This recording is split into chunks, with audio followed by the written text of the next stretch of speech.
Welcome to episode number 84 of the Let's Discuss Gaming podcast. I'm your host, Triple J. Joining me is my co-host, Dr. Games 101. Hey, what's up, guys? And we're going to do what we do every 2 weeks, and that's bring you the latest news in gaming and tell you what we think about it. You ready to start? Oh, yeah, definitely. Let's start out with All right. PG, All right, so time to start with the first story then. Gaming industry becoming too reliant on remakes and remasters. 2023 is among the best years for the gaming industry. I can hardly recall a year with such an endless amount of games, but the theme of remasters and remakes has been consistent across the last few years and is still prevalent in 2023. With incredible technological leaps, the industry has found a reason to revisit iconic classics, breathing new life into these games. However, I believe studios are becoming too reliant on this strategy. Each remaster presents a promising opportunity for the developers and publishers. Looking at the best games on Metacritic in 2023, 3 of the top 10 games are remasters or remakes of older games. This includes The Witcher 3, Resident Evil 4, and Metroid Prime Remastered. Only a few games have been able to keep up with such releases, even in a stacked year like 2023. Going down Metacritic's list, games like Persona 4, Quake 2, and Dead Space Remake further highlight the industry's current reliance on re-releasing iconic games. I am not against the idea of remaking or remastering iconic franchises. However, such prevalent releases highlight that now more than ever, the industry is happy to fall back on past successes. Safe attempt at success. One major reason for the popularity of re-releases is the time and effort required to create such games. While ambitious releases like Starfield have taken nearly a decade to produce, a remake does not require nearly as much effort. In that case of a remaster, the effort needed is further reduced. Games like The Last of Us Part 2 required as much as $220 million to produce, but this is another area where remakes can pull ahead. With much of the work already done, production costs are significantly reduced. Such benefits have also allowed studios like Bluepoint Games to gain fame as a studio that revitalizes older titles. There is nothing inherently wrong with this approach. I believe remasters provide an excellent middle ground for an industry struggling with long development times and tight deadlines. However, it seems developers are becoming too reliant on a tried and true formula. While the gaming industry was known to deliver fresh and innovative releases constantly in the past, new IPs are rarely seen today. Reflecting over the last few years, new franchises have not been as influential as games like Resident Evil, which pioneered their respective genres. Future full remakes and remasters. I believe nothing highlights the overuse of re-releases better than a look at many of the upcoming games. At the time of writing, the gaming industry is quickly heading toward a future where remakes and remasters will be more prevalent than ever. Industry giants like Ubisoft, Nintendo, PlayStation, and more are part of the future, having already announced many projects. Metal Gear Solid, Splinter Cell, Prince of Persia, Max Payne, and The Last of Us are just a few examples of franchises that will receive the remake-remaster treatment. Leaks also point to a similar future for games like Fallout 3, Assassin's Creed 4, and The Elder Scrolls 4. And a number of projects that have not been made public yet, and I can only imagine how much time will be spent playing older games on new hardware. If this trend is the way forward, studios should look at Capcom for inspiration. The Japanese publisher's latest remake is one of the highest rated games of the year, and rightfully so. However, Capcom is not reliant on remakes exclusively. A franchise like Resident Evil has balanced its modern entries and classic remakes, catering to different audiences through varied offerings. As a fan of the medium, I want to see it grow and avoid stagnation. While I fear remakes of older games are pushing the industry in this direction, a balance may be the ideal solution. What do you think about all the remakes and remasters that have come out? Do you agree it's too much? For the past 5 years, at least, yeah, you're right. For the last generation and a half now, with Xbox One and Xbox Series X and S, PS4, PS5 definitely, has been prevalent. It's been saturated, if not saturated, with remasters and remakes. Oh, sure, we always had remakes and remasters for how many decades so far since the creation of Nintendo's product, all back in the 1986 and all into the Super Nintendo, when Super Mario All Stars for the Super Nintendo and all, and that's been like remaking or remastered itself over and over, different kinds of Nintendo products over the years too. But this is more than ever. This is like other companies mimicking and copying each other, and it's all well and good for those to bring in new gamers or bring new gamers into the limelight of like all sorts of like different various games from like the past and all that they never experienced yet until the current gen and all. So see it in its better form, but it's not that bad. Like Final Fantasy X remaster, there's Resident Evil 4 remake. There is also Metroid remaster, remake, whatever that comes first, whatever. Different types of sequels of the same franchise for how many decades? Mario Galaxy 2, Paper Mario. So, newer gamers are seeing something of its better form than once we were playing these games back in the past over 10, if not 20, if not even 25 years ago. So more power to these companies to do it. But then again, you're in the industry to make new products or something to where it just sticks for a while. I understand that franchises develop over time. They take a while to put an actual embodiment into the soul of the gamer. Like Resident Evil, for example, that the game's been around since 96, 97, or the games themselves been around 96, 97, Resident Evil. So the Mario games since 1970s, 1980s. So that's like once in a few games so far. So, but you still I keep continuing doing that flow of creativity. If you just keep being stagnant and just repeat the same thing over and over, then no one's not going to really stick with your game products at all after a while. So hopefully they'll change course after 2025, the earliest, Yeah. Well, my take on it is a little more sinister. Okay. From developers, because don't get me wrong, I know developers work hard on creating video games, and we went from in the Atari days taking months to make a full Atari game to now taking years to create a full current gen game. Yeah. But at the same time, I mean, take Metal Gear Solid. It came out on PlayStation. Fine. Then it was on GameCube, the Twin Snakes, for people who wanted to play it, who liked the gameplay of Metal Gear Solid 2, but wanted to play the story of Metal Gear Solid 1. Fine. Why do we need to keep buying Metal Gear Solid after that, though? Unless you're adding like a new way to play the game, whether it be VR, say you got Resident Evil 4 is a better example. It came out on PS2, I think, and I know it definitely came out on the Wii. Mm-hmm. Okay, then it came out on Xbox One. Now it's out on the current gen systems. Now it's got VR. Why do we have to keep buying the same game over and over, especially if they're not adding anything new in it? At best, like HD remasters, stuff like that. At best, that's about it. Yeah, but I mean, for crying out loud, I was playing Resident Evil 4. I played it on the Wii. I got just a little bit further in the Xbox One version. In Resident Evil 4 on the Wii, I got to the courtyard where you eventually run into Ada. On the Xbox One version, I got to where you went to Ada. And honestly, between the Wii graphics and the Xbox One graphics, it's like, okay, maybe things look a little sharper, but that's about it. Why would... I mean, I did rent it from GameFly, the Xbox One version, but it's like, why are we buying the same game over and over again? Mm-hmm. I mean, remakes are one thing if they add something new. It's not like no one's gonna go out and buy, say, trying to think of a game that just came out. No one's gonna buy like, say, Modern Warfare 3, and then buy Modern Warfare 3 again for the same console generation. Yep. But really, that's what we're doing. I mean, don't get me wrong. Call of Duty Modern Warfare 3 that came out like in the early 2010s is much different from the one coming out now.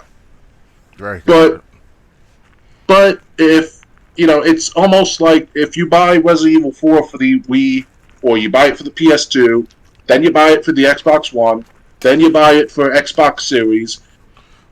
What's the point? And then you gotta buy it for PS5 to use their VR headset. You're just basically throwing money away. Especially if you're an older gamer, the older you are, the more likely you'll willing to buy, but only for a certain amount of time still. While the younger gamers don't really care too much about older products, really. Well, the thing is, it's not really. You got a point with older gamers, but it's really anyone who was around since the game's first release. You know what I'm saying? I mean, like I was around when it came out on the Wii. That's how I got introduced to Resident Evil 4. I'm not going to go buy it for some other system. If I want to play it, I'm just going to buy it for the Wii. Or if I don't want to use the Wiimote and Nunchuck, I'm going to go get the Xbox One version. Because I don't think the PS2 version is really. I'm not even sure if the PS2 version is out. I had the PS2 version for Resident You Evil have 4. the PS2 version? Yep, or Resident Evil 4. Yep. Okay, so it did come out. I wasn't sure if it was just a demo that came out or they actually released the full game. But yeah, so I mean, if I didn't want, it's kind of like if I want to play it on the Wii, if I don't mind using the Wiimote and Nunchuck, if I don't want to use that, I could buy the PS2 version. Why do I need to keep buying it for current gen systems? Oh yeah. You know, honestly, I think honestly, it's. But the thing is, and now we're seeing more remakes than ever. Tell me With about it. different game franchises, and it's almost like enough is enough. I mean, for crying out loud, they had the Metal Gear Solid collection, and they're remaking Metal Gear Solid 3 Snake Eater at the same time. It's Volume 1 so far. We haven't got to Volume 2 yet. Yeah, but Metal Gear Solid 3 Snake Eater was in the Volume 1 of the collection. That's for the original concept, or the original design of the game for this time for the new gen systems. Basically, it's like an HD at best remaster or HD port.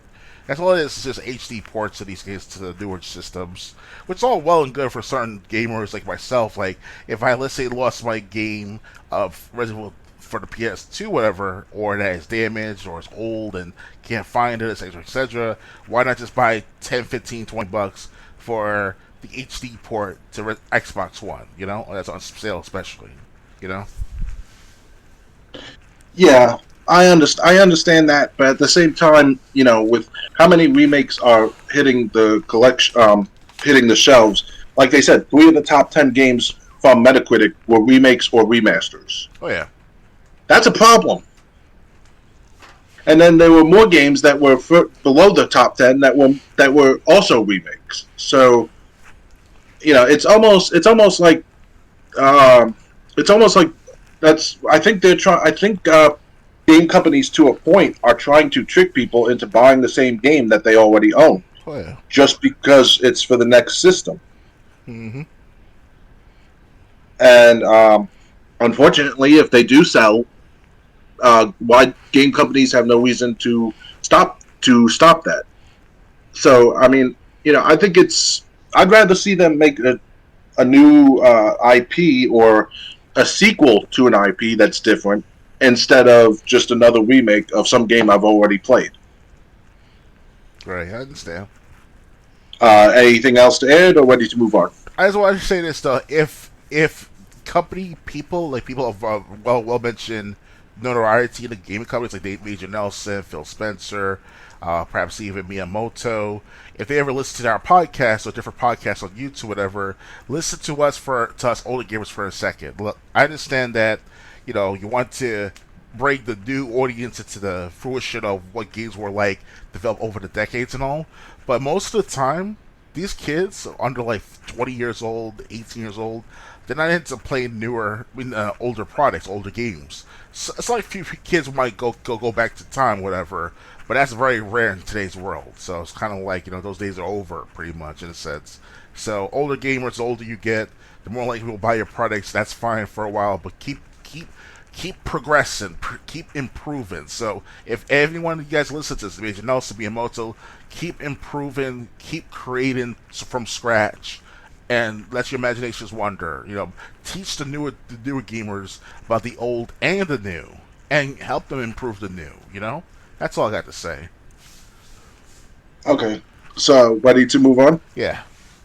All right, next. Mario Party 3 comes to Nintendo Switch Online and Expansion Pack. This title marks Waluigi's introduction as a playable character for the minigame series.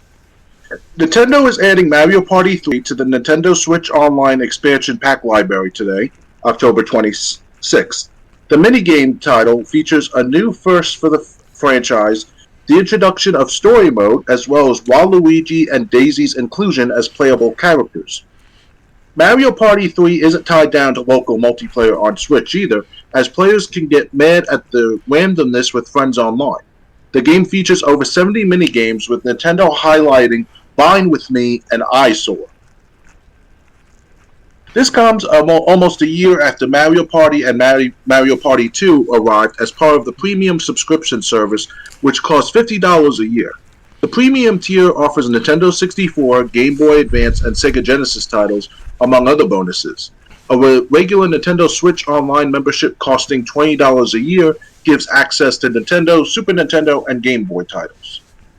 While there's no set schedule, Nintendo drops new classic games onto the subscription service throughout the months. For instance, 3 games never playable before in the US, such as Kirby's Star Sticker on Super Nintendo, joined Nintendo Switch Online last month.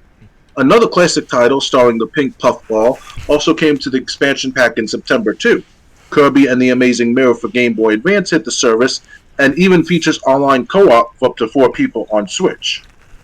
Not only was F-Zero 99 announced last month, but it's also arrived on a Nintendo Switch Online. The game mixes the SNES Classic with Battle Royale elements for something totally new. So, were you ever a fan of Mario Party 3 or the Mario Party franchise? To be honest with you, I never got involved with the Mario Party after all these decades so far. I do keep track. I do keep track of the Mario Party games, especially with the one with Bowser Jr. in it. I think it's called Mario Party 9 back for the Wii U, if I remember correctly. So that was interesting. They brought it back, well, not brought back, but introduced Bowser Jr. to the cast of the Koopa Troopas, So, right. I don't mind playing Mario Party. I don't have actual friends. I mean, I do have you, of course, Triple J, back in the day, but we were big on wrestling at the time. But I didn't have like 12 guys or 10 guys to come together, man, woman, just to play Mario Party together. It wasn't like that for me back when I was growing up. But I mean, there were sporadic, appearances in different groups, whatever. Like 10 people in a room playing GoldenEye, whatever. But that was back like in 1999, 2000. But that's very rare in today's world to find that. But if you go back to other people, other gamers, I'm like, oh yeah, I remember having like Mario Party with like 6 other guys, 7 other guys. I'm sure you'll find those guys telling their stories and such. Now everybody's online now. Now you can play. Can you play online with Mario Party 3 by any chance? No. If you have get it through the Switch Online, if you get it through the Nintendo Switch, yeah. I see. Okay, because obviously everybody's on the internet now for the last 15, 20 years almost. So why not, right? So. Yeah, if you have the Switch, I don't really see a problem. I really don't see a problem with it. I really don't. I mean, because I grew up. I had the original Mario Party. I sat out through the GameCube era, and I did experience a little bit of it on the Wii. Right. And then shortly before I left New York, I had an extra GameCube for sale, and I had a few GameCube games. One of them was Mario Party. I forget which one. It was either 4, 5, or 6. Me and 2 other people played it, and we had fun playing it too. But yeah, I mean, I guess it does go back a little bit to what we said, but then again, this is different because it adds online play, which was not possible with Mario Party 3 on Nintendo 64. Many years, decades ago, 25 years now. Yeah, so I mean, I guess if you're buying it so you can play with people online, that's one thing. It's almost like people who buy Gears of War and play the multiplayer. Well, you need to maintain an online connection, whether it be Game Pass Core or Game Pass Ultimate, if you want to play Gears of War online. So, I guess if you're really like if you don't have anyone to play with, but you love Mario Party, maybe the Switch and its online it's $50 a year membership would be the best way to go. Mm-hmm. But at the same time, it really depends. I mean, I definitely want to get at least one Mario Party game. I was thinking about which would be the cheapest, either like Mario Party 1, 8, or 10. Whether it's If I can say this though, what Nintendo should do one day, I'm not sure when Mario Party came out exactly. It's like 1990 what 1997 or give or take. So if they can do something. I know the first one was Friend 64. Okay, so if they can do The something first like three actually. if they can do something for the like the 30th, no, not 30th, 35th, not the 40th anniversary Mario Party franchise, they'll do like a bundle set and sell that as like a collection of games. It's a one, like they did with the Rare Replay for the Xbox One and all. So that'd be great if they do that for the 45th anniversary at the latest. Hell, even 50th anniversary. I can wait that long. Yeah. But it has to Yeah. be. But it has to be a good compiled, game altogether in one. Sell as a bundle or separately depends on how people want to be selected with their game style or preference. But yeah, if Nintendo's listening in, try to do something like that, like a bundle set for like I don't know, $100, $150 or whatever for all like 10, 15 Mario Party games. Yeah. Well, if you're talking about all of them, I know there's at least 11. Okay. So Because we still got another it, 10 years till the 35th or not till 40th anniversary of Mario Party yeah. franchise. So if not 20, Yeah. 15 years for the 50th. So Right. Yes, 19. I think it was. I don't quote me on it, but I think 99 was the first year it came out. I could look it up. yeah, I okay. mean, let me see. Mario Party. When did the first one come Because out? Mario Party 9 came out back as early as like 2011 for the Wii U, 2012, 2013, give or take. I don't even think it came out for the Wii U. I think the last one I know of, came out for the Wii. Hmm. So let me see. Wikipedia. Um, but I know there was like 1 through 10, and then I know there was Mario Party Advance for Game Boy Advance. I'm like, who would get that one? Yeah, that's like I think you had to get like a connection for that for the consoles, game handhelds. Okay, so it does. Let's see. Mario. Here we go. Mario Party. Yep, I was right. 1999 was the first one. 2000. Oh no, 1998. 98, 2008, 20, 30, 40. Yeah. Oh, well, the 50th anniversary is 2048. Oh, wow. So that's a long time to wait. Maybe for the 40th anniversary, like year 2038, some shit like that. Yeah. They had. Yeah, and I'm looking at the release timeline. Basically, yeah, they had Mario Party Advance, the numbered series, Mario Party DS, um, and then they got games. I'm not sure if they were like Mario Party Superstars, the Top 100, Star Rush. I don't know if those were like non same Mario Party games, but different, but just named differently, like spin-offs or not. But yeah, so Mario Party 1, 2, and 3 all on Nintendo's Switch online service. If you can access the N64 games, I definitely recommend it because, like I said, I played a bunch of Mario Party. I mean, the first Mario Party, I had to get 100 stars to unlock Bowser's map in party mode, and then you have to beat Bowser's map. And then, so I played a lot of Mario Party, and I think basically the games have just gotten better since Mario Party 1. Because Mario Party 1, people were getting blisters like on their hands and stuff from some of the games that they played. Oh, I know that But fun. I mean, not the Mario yeah, Party, of course, but definitely other experiences, other games, of course. But, push those buttons too many times. well, I mean, they had games like you had to rotate the stick to like basically you were pedaling some bike that lit up a bulb, and you had to light up the bulb all the way before Boo got you. Mm. So like people would rotate the analog stick with their palm. And I heard people did get blisters. I heard Nintendo even released like a glove for people who play Mario Party, so they can, so to prevent blisters. But yeah, ever since after the first one, which it was the first, I never heard about problems like that happening again.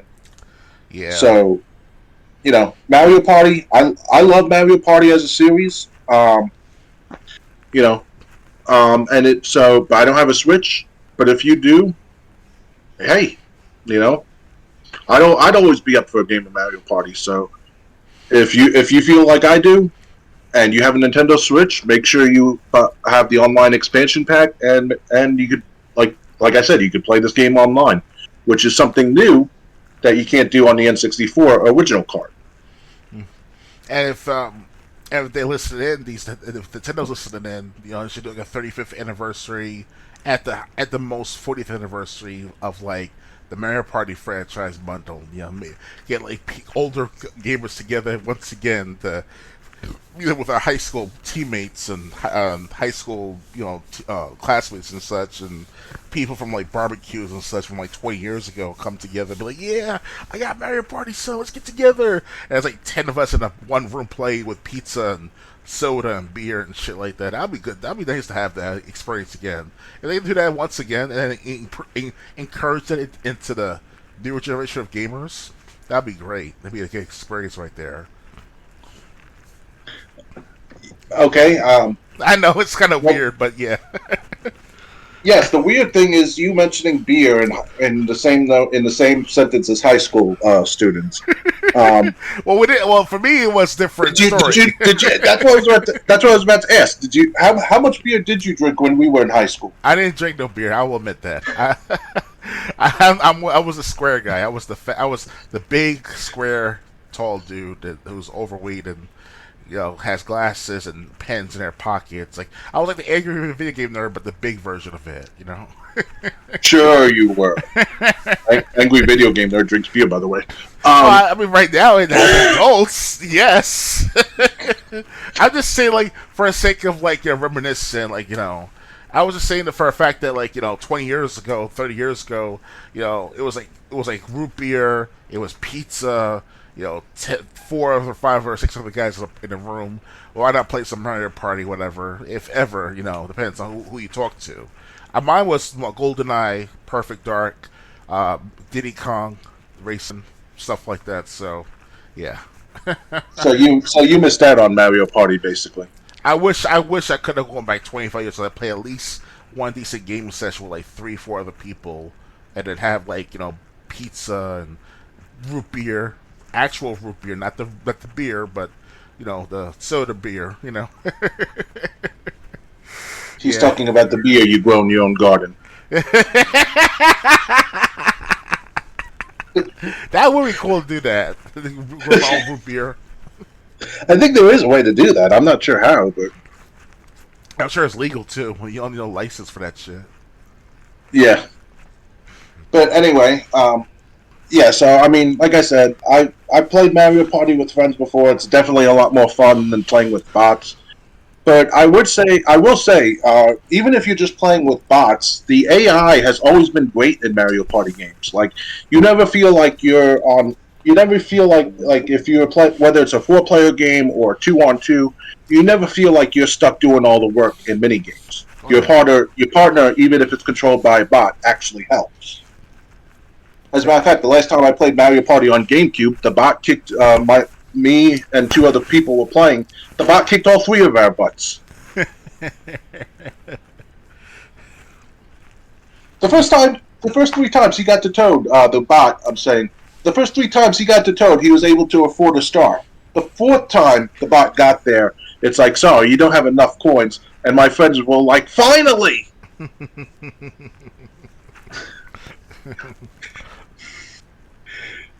Anyway, so like I said, I love Mario Party, and I definitely think it's all. If you're going to be playing this online, it's definitely worth uh, getting the Switch Online expansion pack, especially since they got all three Nintendo 64 versions of Mario Party up there. Oh yeah, definitely. Um, Ready to move on? I'm ready. All right, next. Atari's Berserk Recharge gets November release date. Earlier this year, Atari announced that it acquired Berserk, its sequel Frenzy, and 10 other arcade properties. Then earlier this month, Atari revealed Berserk Recharge, the first Berserk game since the original 1980s arcade game.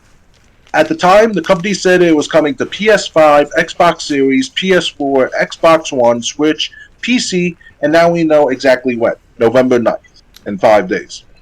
On November 9th, Evil Otto once again invites you to his maze of maniacal chaos in the newly reimagined Berserk Recharge, an Atari press release reads. The latest entry in Atari's acclaimed Recharge series, Berserk Recharge, will have you almost begging for mercy as you face off against Otto's droves of robotic menaces, all while the grinning incarnation of evil draws even nearer. Alongside this release date news, Atari has released some additional Berserk Recharge screenshots you can check out below. For more about this game, including details about what to expect, read in Game Informer's prior Berserk Recharge coverage here. Have you ever played Berserk? Unfortunately, no. I never really heard much about that game really over the years too, because Atari was not my generation I grew up in for back in the day. Of course, it was Nintendo and Super Nintendo, and obviously later on Dreamcast and N64, etc., etc. But yeah, Atari is like I was way too young to remember Atari. Yes, I do have actual older friends or older people through my mom or through my family, whatever, that play Atari at least once in their life. Unfortunately, I never met a person who never played a Magnavox before the very first game console publicly to the public back in the 1970s, and I'm still looking for that person or persons. But yeah, Yeah, well, I mean that's not really an excuse, especially with the Atari flashback consoles that are on Amazon. Have you seen those? well, I mean, yeah, I have a joystick system I found in my apartment's lobby. It was like someone left it out on the open on one of the those ravines, those stances on next to windows and such. Someone just left Yeah. that a controller there like 10, 15 years ago. I took with me. I was like, and I plugged it in. I was like, wow, these are some old games from the 1970s. So, Oh wow. what I'm trying to say is that when it comes to Atari, I don't. What I'm trying to say is like the Atari system, original Atari system, like the experience on the actual screen with the AV cables and the system itself, not those duplicates or carbon copies. You know what I'm saying? Yeah. Yeah. I mean, that's unfortunately those flashbacks are the only way we would experience Atari because we were too young. We weren't born yet when the video game crash happened. We were barely around when Nintendo first came out. Yeah, we were And, thanks to my uh, dad. You know, that's how I know about Nintendo. yeah, I mean, Nintendo really came out before we were born, so just a year or two. So um, we really didn't have Atari, and honestly, I never even heard of Berserk until I heard about Recharged being made for the last gen and current gen systems. Hmm. So, while I've heard about a few Atari games, this one is not one I've heard about. Right. Anything else to add, or ready to move on? Yeah, let's move on. Okay, one more question. That joystick you found, was it like one of those plug and play where like you put in the AV cords and all of a sudden you get like a bunch of games at your selection, or was it? It was an actual joystick, plug and play, and you play different games. I have to look into my bin that's on top of my closet.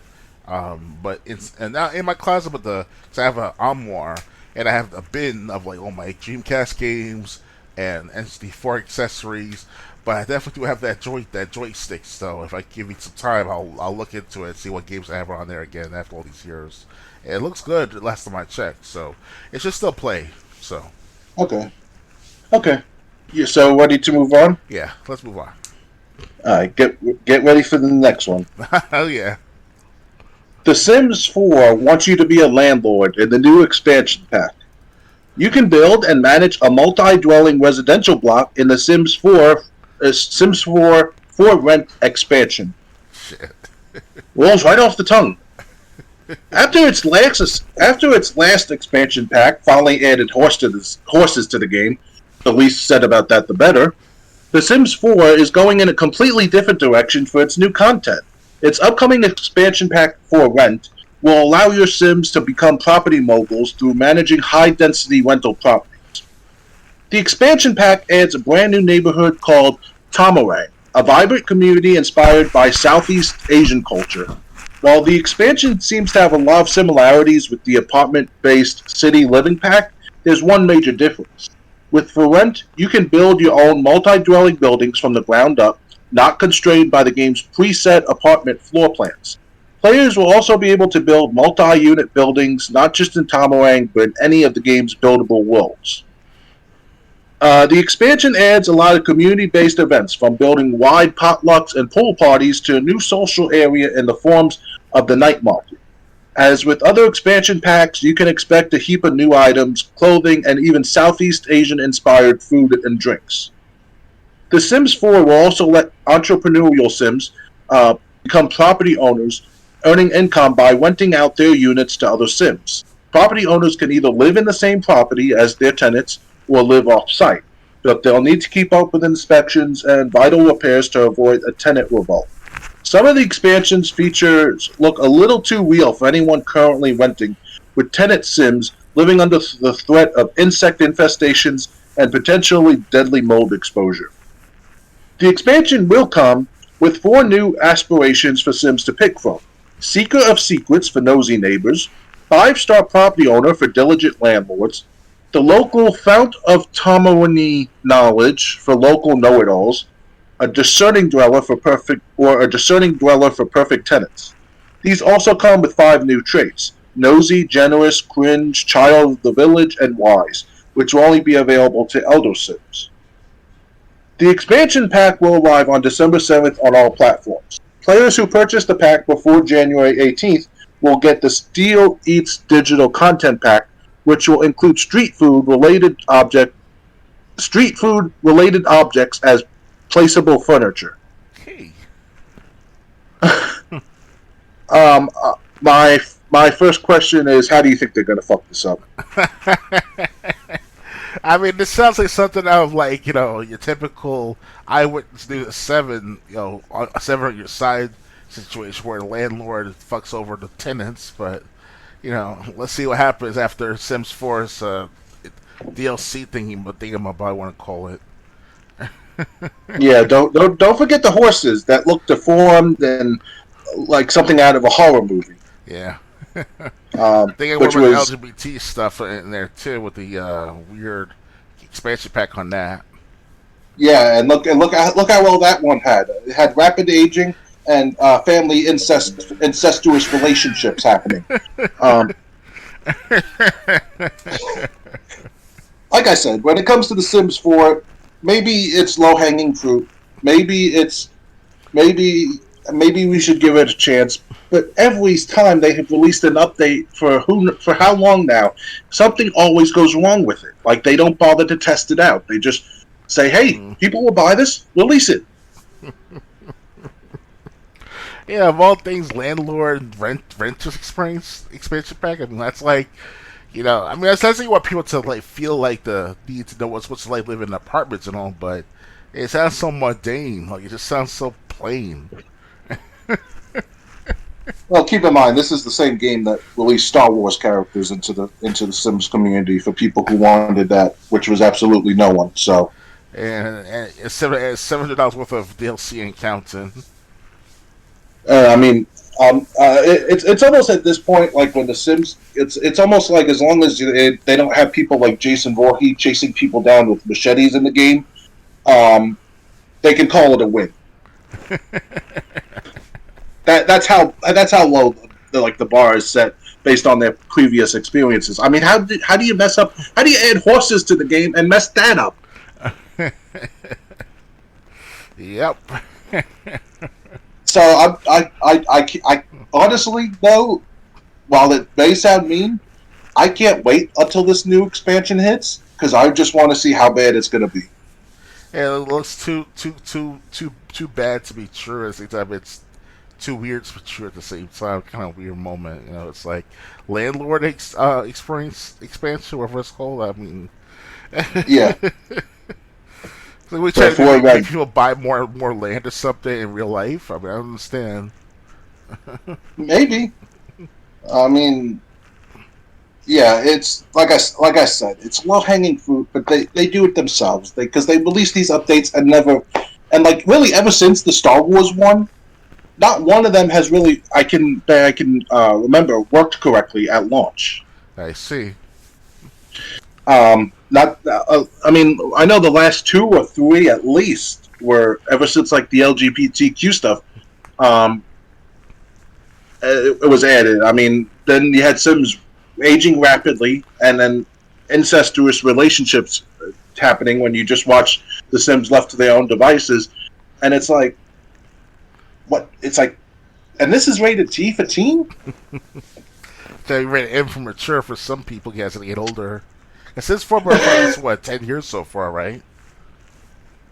Sims 4. I don't even know when it came out. I know they've been just releasing updates. Like we'll probably die before we see a Sims 5, even if we die of old age. Let's see, Sims 4. Yeah. Um, Maybe they're I trying to make people like they feel good about themselves being landlords because they can't afford property in real life. That's what's going on in today's world now in real life. Because as a millennial, you and I, Triple J and I, like you, it's hard to find or you not find, but to buy property that's affordable. Because obviously most of the land is like, yeah, that's like $100,000 for like a plot of land. I'm like, that's so expensive. The houses are like 500,000 at least. You know, it's in where I live here in Queens.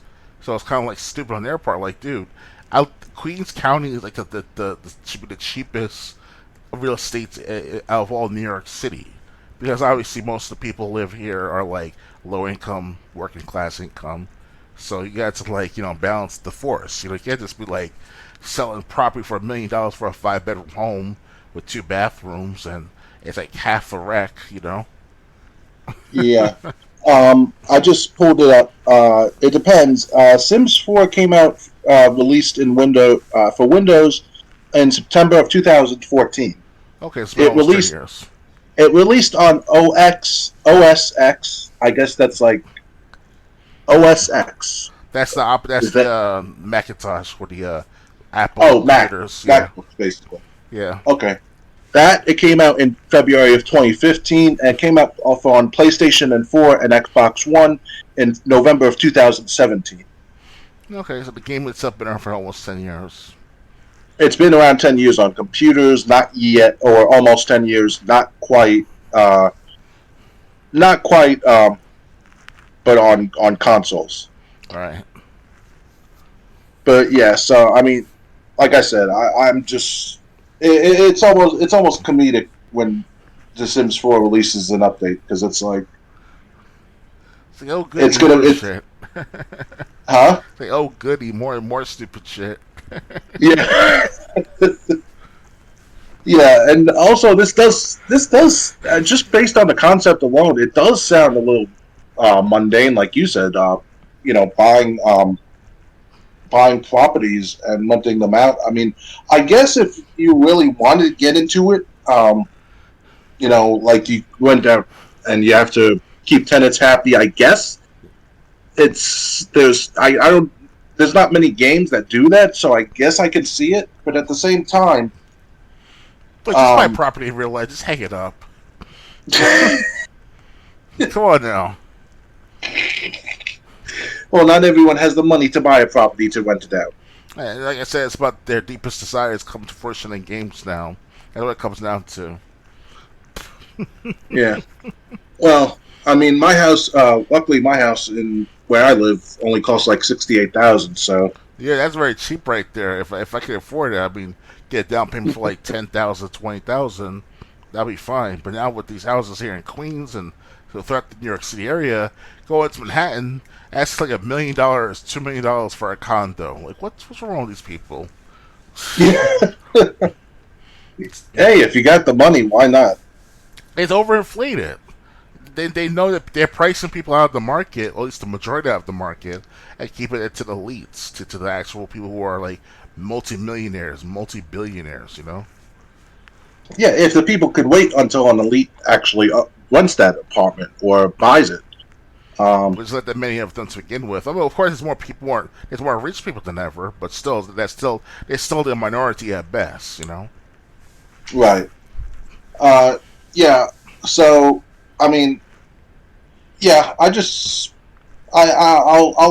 leave any future comments until we see how this update turns out. Oh yeah, definitely. I think when this update does release, we'll have something to talk about. Yes, indeed. Ready to move on? Yeah, I'm ready. All right, next.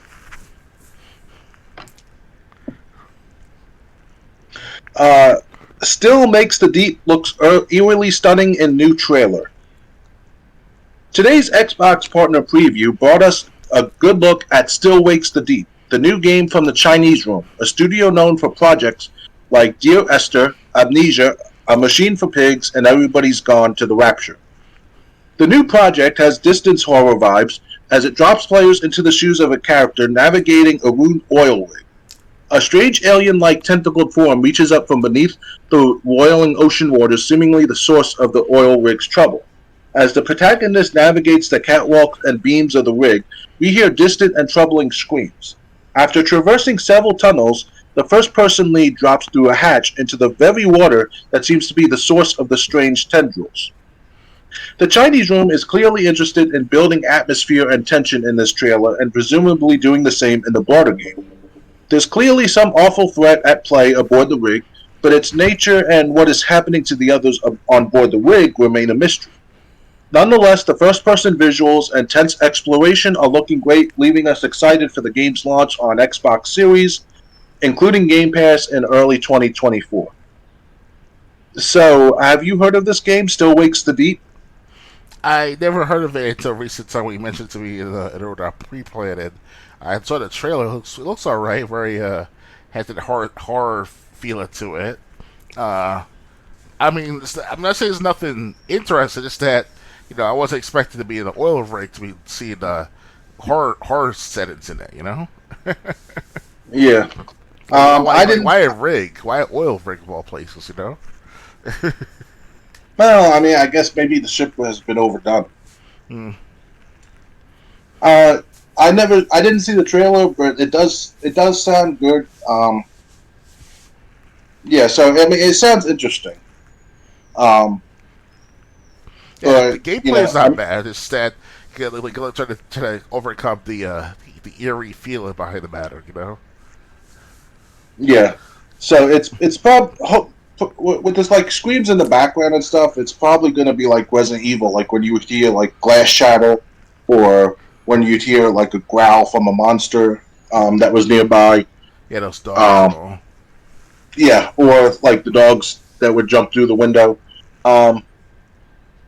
So it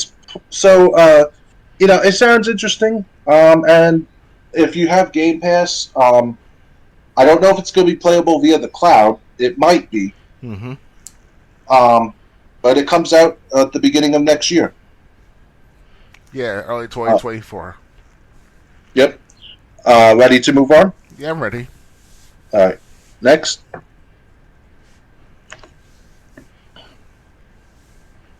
Ikawa Will Not Die is a fast-paced action roguelite from the makers of Power Wash Simulator. Ikawa Will Not Die is a new game from Power Wash Simulator and Velocity developer Furolab that made its debut during today's Xbox partner preview.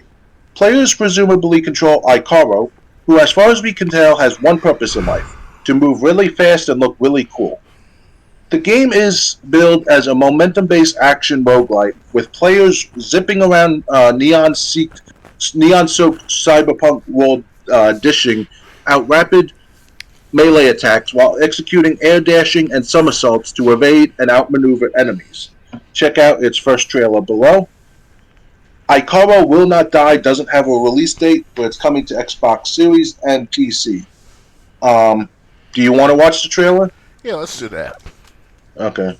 So let me make sure. Okay.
Okay, thoughts?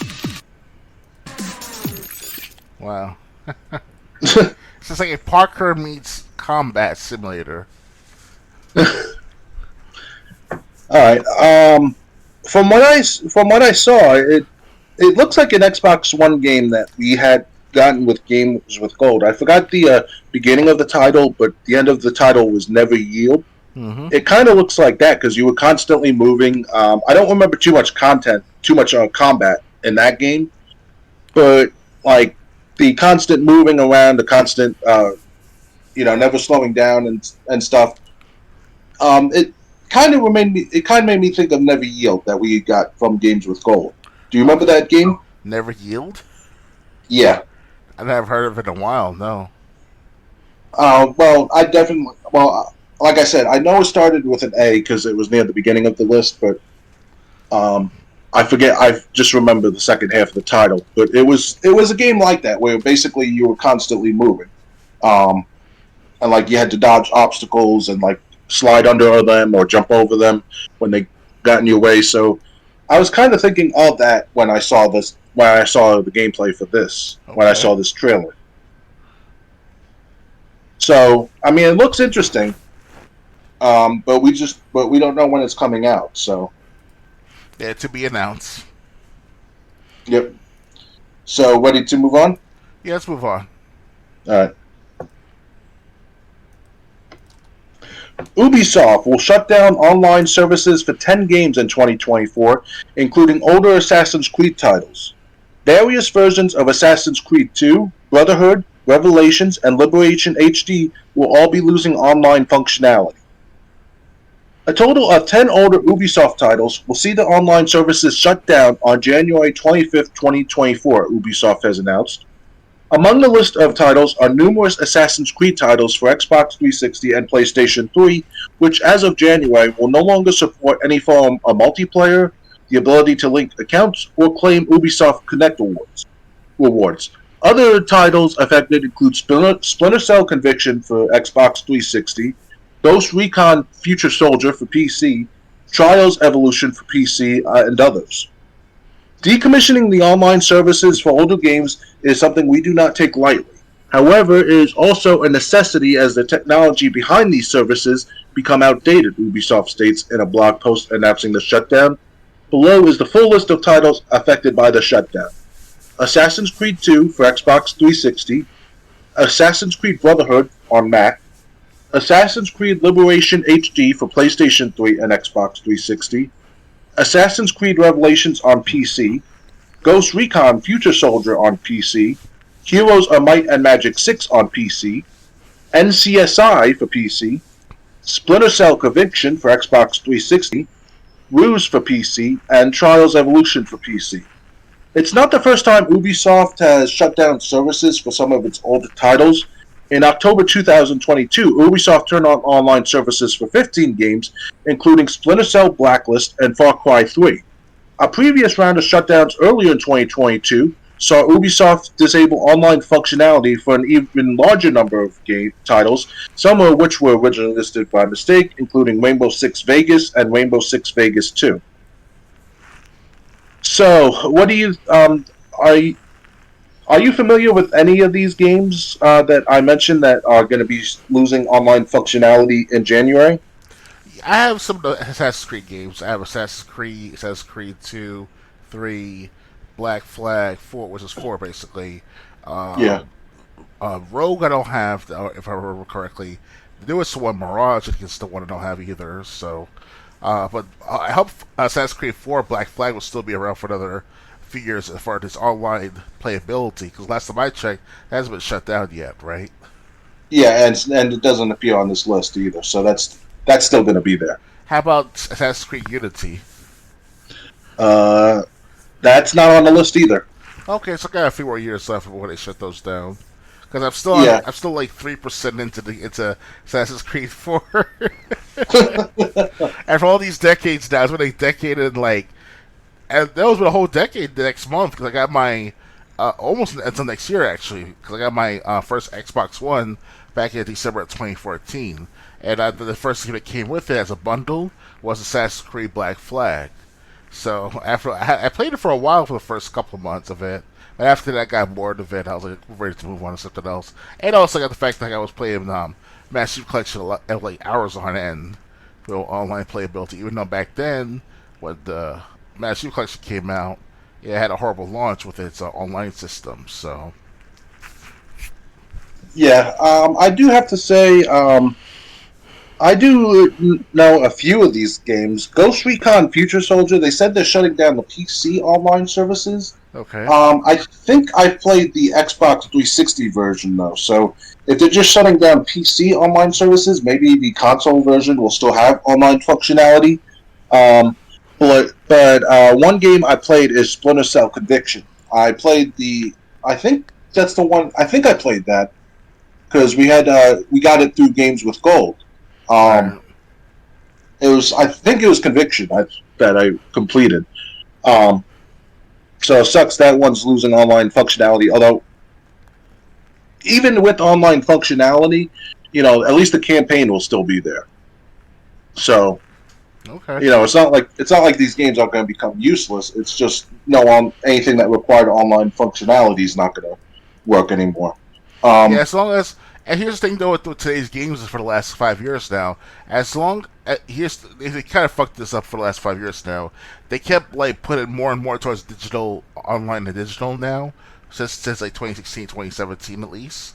And I'm thinking to myself, like, what happens when all online functionality for day one patches of like Cyber 2077 and other games like that, what if they were shut down by the servers? Like you have to make sure that you have built-in mechanics in order to make sure these games still are have functionality even after the shutdown of a company of that service.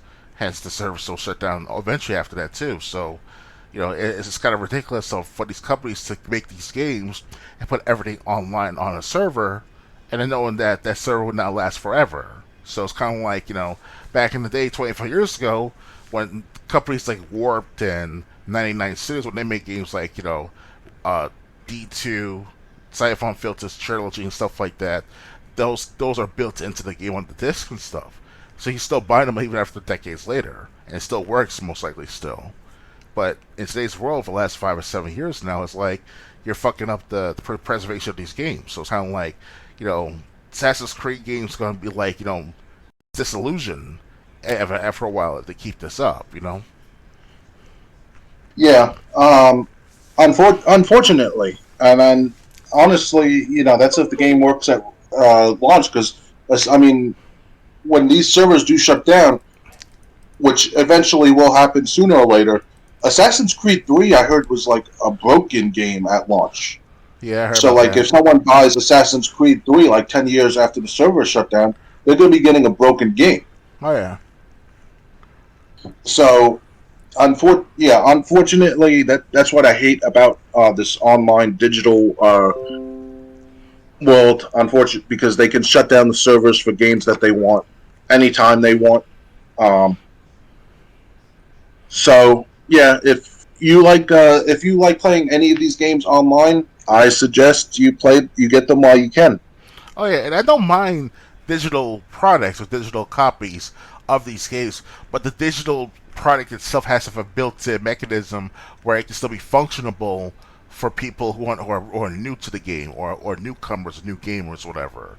Because obviously, yes, back in 15, or games like Cyber 2077 back in 2020, 2021, it was a broken mess. And if I did a day one patch update 6 months after the release, whatever, no problem. But then, like 5, 10, 15 years later after that, and you still have the product out there in the market, you're fucking the future customers. So this is what the company should have thought about, for the last 5 years now, is to try to make sure to have that built-in mechanism. Because with the 360 system, Xbox 360 and all, you can still buy Xbox 360 to this day and don't need to connect to the internet just to play games like Max Payne 3, whatever.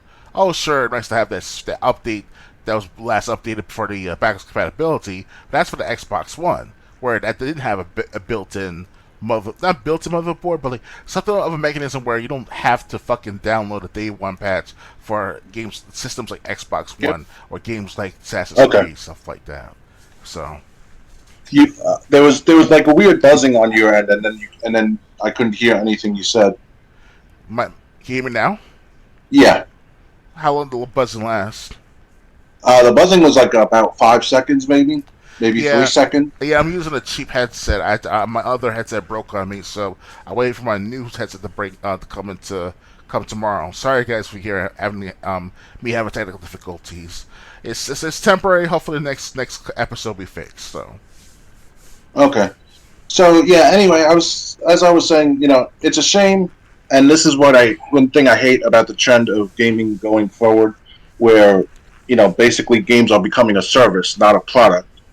Um, yes, but at the so, but at the same time, so I mean, if you did like playing any of these games online, I guess do what you can until January.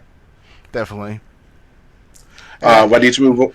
Oh, keep. I just had one more statement though. Like, if I were to maybe have my own gaming company in the future, whether it's a, a year from now or 20 years from now, whatever comes first, I would definitely have my game preservation in line as my top priority. So if I were to build my own gaming company or gaming system, I'll have like a similar built-in mechanism like that of the Xbox 360, where you can still play without downloading patches or downloading the digital made products in order to make sure the system works. It would be Well, nice to have the yeah. all you need is for the full game to be released on a disc. Too many developers nowadays say, if they even ship out a disc, they say, "Oh, well, you'll download the game when you get home," and that's a recipe um, for a short term lifespan. I mean, Mm-hmm. too many developers say the disc is either a placeholder or a coaster, um, or um, even online. Once servers shut down, uh, you can't play the game online anymore. So Yeah, basically, the physical disc of today's world is pretty much just like, uh, it's for the sake of collecting as a physical manifestation of itself. If it was 100% physical. yeah, so unfortunately, like I said, these games are shutting down, um, and this is just what I hate about the current trend of gaming today. You know, even if you buy a game, even if you pay 70, 80, 90, $100 for it, you only have it to enjoy for a certain amount of time. As bad practice on the company's fault too, because 10 years from now, when Xbox One shuts down from all its services, that's what they got. If Xbox One original went through this back in 2010, Xbox 360 going to go through it as well. The Xbox One, it's going to be a big overhaul. Gamers going to be pissed off. And that gets poured into the streets, with riots and stuff like that. Because look at what happened. I know this may sound a separate situation, but look what happened with the free PS5 event here in New York City earlier this past summer. where that special streamer said he's going to give out the free PS5s and all. Hundreds of gamers, not thousands of gamers, was trashing not half Manhattan, but they were trashing parts of Manhattan because of this event, and it wasn't like this before. Well, with previous events with the free event, but still, here in New York City, it was like people spaz out for no apparent reason because of some free system, It only lasts only for a few years. Yeah, and that's happening more, and that's happening more and more as the systems start to move on, as we start to move on from Xbox Series into whatever the next Xbox will be, and the PS5, I guess. Well, even the slim PS5 is going to be digital only. It looks like. We'll talk more about that later, but I mean, it's like the further we go ahead in time, it's more and more rights you lose to play the games that you purchased. Oh yeah. Unfortunately. I mean, like look at me. I'll even use a current game that I was playing on stream earlier this week, WWE 2K18. I was playing Universe mode on that. For some reason, I hadn't had fun with it until recently when I made the decision to play it on stream. And now I love playing Universe mode. And that game is 5 years old. There's no online functionality anymore, so I can't download created wrestlers. I can't download created arenas. But at least that game is still playable and still fun to play. Oh, yeah. It just sucks that half the things that you could do in that game were required online. And now that the servers are shut down, you can't do those things anymore. Definitely. Ready to move on? I'm okay to move on right now, yeah. All right. Next. Xbox Game Pass losing these 8 games soon. Microsoft is cutting 8 games in November. Microsoft has announced the next set of titles leaving Xbox Game Pass, and there are at least 8 games leaving in November. Microsoft did not publish the exact date that the games will be removed like it usually does, only saying they will exit the catalog soon. The 8 games leaving in November include Coffee Talk, Exapunks, Ghost Song, Gungrave, Gore, Football Manager 2023, Football Manager 2023 Console, Lapin, and Townscaper. Microsoft typically removes titles from Game Pass each month in 2 waves, with the first set of games getting axed somewhere around the middle of the month, and the second batch getting culled near the end of the month for whatever reason. Microsoft did not disclose a removal date for these games, but if history is any indication, they should get dropped around the middle of November. In terms of additions to Game Pass for November, 2 titles launched today. Halloween into Game Pass as Day 1 releases. These include Headbangers, Rhythm Royale, and Jusan. A third game out now on Game Pass is War Tales. Other games coming to Game Pass in November include Thirsty Sultan's Football Manager 2024, Dungeons 4, and a Day 1 release for Like a Dragon Guide and the Man Who Erased His Name. So Game Pass titles, again, leaving soon. Coffee Talk, leaving Cloud Console and PC. Exapunks for PC. Ghost Song for Cloud Console and PC. Gungrave Gore for Cloud Console and PC. Football Manager 23 for PC. Football Manager 2023 Console for Cloud Console and PC. Lapin for Cloud Console and PC. And Townscaper for Cloud Console and PC. Are you going to miss any of these games? Repeat the games again? I'm sorry, I missed out on a couple of them. Alright, Coffee Talk, Exapunks, Ghost Song, Gungrave Gore, Football Manager 2023, Football Manager 2023 on console, Lapin, and Townscaper. Okay, Coffee Talk I definitely will miss because I like that little because once my Xbox Gold is up, I can't really play much of it anymore, so I buy the full game. It's kind of like playing Catherine, but without the puzzle platform and the sex appeal or the sex themes behind the matter. Because obviously Frida is the main character of Coffee Talk, and she's like an out there woman, she's like a feminist from like fucking Berkeley College. Let's be honest. So, but she's a star. No, I don't know. Please elaborate. So people, I'm sure gamers know by now you're a feminist before feminism, and that it changed girls overnight in certain colleges, whatever. They used to be very beautiful at first. Then they had be like green hair, blue hair, overweight, had lots of piercings and tattoos by the time they get out of 4 years of Berkeley College or any college in the United States. So having the bull ring yeah, something and their like that, nose. which is okay with some certain girls, depending upon how they look. Like I like the fact that like certain girls would like who are very have like voluptuous figures have that punk attitude after a while. It's kind of like if you're young, 18 years old, it looks all right, for at your age. But if you're 35, 40 years old, still looking like that, I have some questions for you, and I'm like, I can't be around you like in a serious relationship. I just can't. But on a Okay, serious note. bring this back around to coffee talk. So, Coffee Top Frida looks like this green-haired, white tank top, showing off her bra, not bra, but her bra linings, her those little things to hold up her, what. So it's kind of like that character. So they try to appeal towards that Berkeley feminist college student at here in the United States type of matter. At the same time, it's good for guys like me to look at it because obviously it's like, it's something to look at from a different perspective. Because I come from the hood, in a sense, in layman's terms. So I like to see some different perspectives. So Coffee Talk is one of them where they show different animals being different species and such.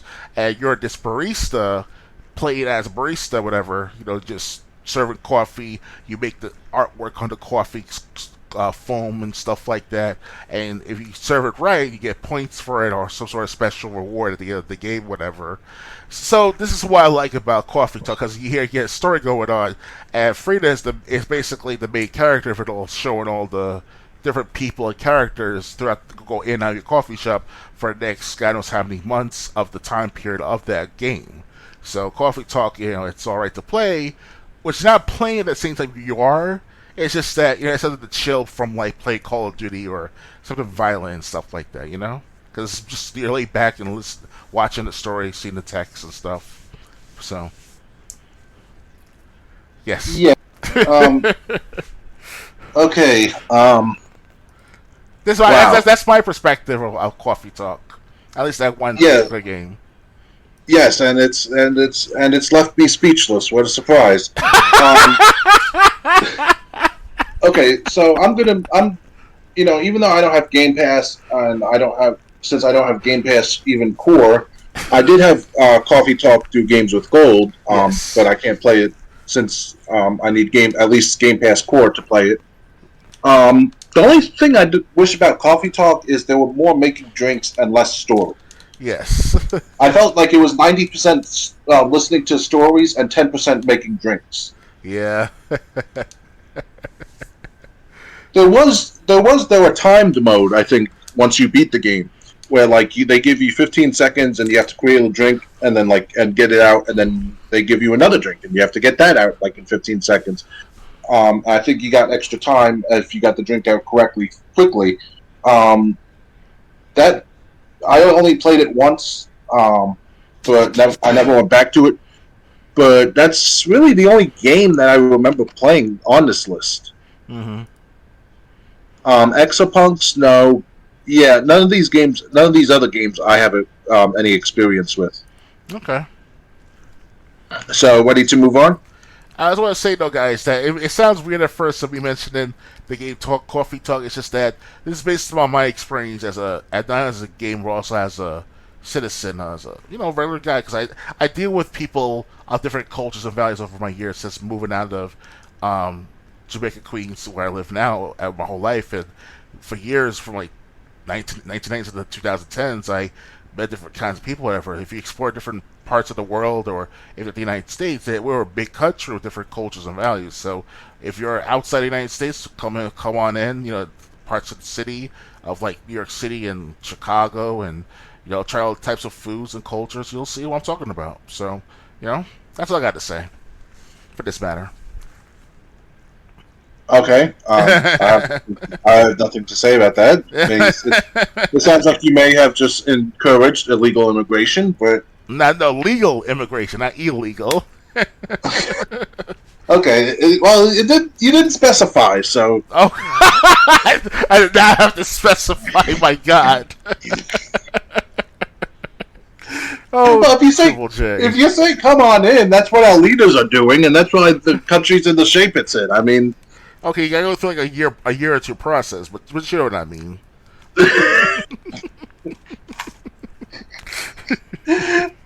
you're the one who said come on in, so I was just like, You know what I sure. mean? It's like.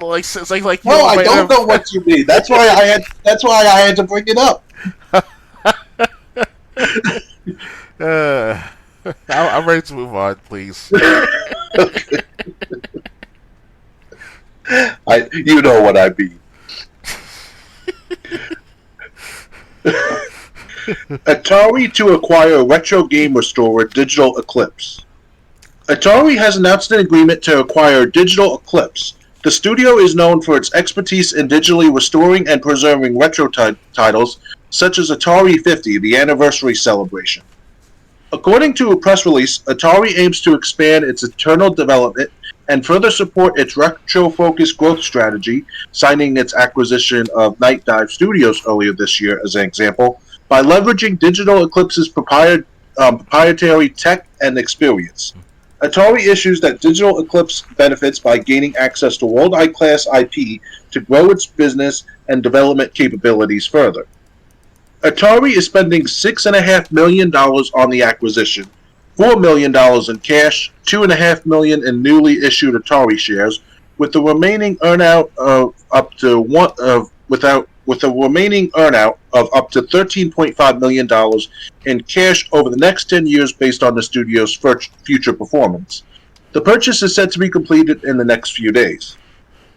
Founded in 1992, Digital Eclipse got its start creating commercial emulations of arcade classics like Joust, Robotron 2084, and Defender. The studio has produced over 250 games. Since 2015, it has made its name creating quality collections of classic game series. That includes well-received bundles like Mega Man Legacy Collection, Disney Afternoon Collection, TMNT Cowabunga Collection, Atari 50 The Anniversary Celebration, and the making of Karateka. These collections have not only restored lost classics for new generations of players to enjoy, but have also included long-lost development materials such as concept art, original design documents, and even in the cases of the critically acclaimed Atari 50 and the making of Karateka, documentary-style footage from the developers sharing stories about the game's creation. Digital Eclipse is the best in the world at what they do, says Atari chairman and CEO Wade Rosen in the press release. They have a deep love and respect for the history of the games industry and are renowned for developing critically acclaimed projects based on historic franchises. Digital Eclipse, along with Night Dive, are in perfect alignment with Atari's DNA and renewed purpose. I'm personally excited to see where we can push the boundaries of retro innovation together. Digital Eclipse president and creative director Mike Mika added, "Our experience collaborating on Atari 50 at the anniversary celebration was revelatory. The trust that Atari showed our team and our clear mutual love and respect for the content positioned us to produce something truly remarkable. I know Atari will continue to champion our approach and that we will be bringing fans exciting new projects for years to come." For more on Atari, check out our recent 90-minute interview with Wade Rosen on our All Things Nintendo podcast. So, what do you think about Atari getting another game studio, purchasing another game studio, basically? More power to them. At least it's not as not horrendous, but it's not as big as like fucking like Activision and Blizzard with Microsoft. So, it's like they try to compete with Microsoft to some degree. Obviously, Atari do have games on the console of Microsoft's console games with the Xbox and all. But maybe Atari's trying to make a move and behind the scenes, where it's like they be resurrected as a console, an actual console company again. You never know. Yeah, and they said that this is a studio that's basically known for restoring old video games instead of which Atari's got a lot of properties that I think whoever owns Atari currently is just sitting on. Yeah, I think Atari is obviously is owned or overseen by a newer generation of businessmen, let alone Right. gamers. So they don't know all the old intricacies of the company, if not the past history of the company. That's in a sense, especially for the last 7 years now, with all the upgrades to the online only, digital only services. So Yeah. So I mean, good for Atari. Maybe this is maybe this is a sign that they're not exactly making a comeback, but like I said, they got so many games in there, so many IPs that maybe someone's finally going to do something with those IPs that they still have the right to. oh yeah. I mean, look at Berserk. I think that was from Berserk Recharged we talked about earlier. That's coming from Atari. So you know, Hmm. maybe more popular games like Combat or something like from Atari we'll see in the future if Atari, because Atari hasn't been doing this for long, ever since they came back from their hiatus.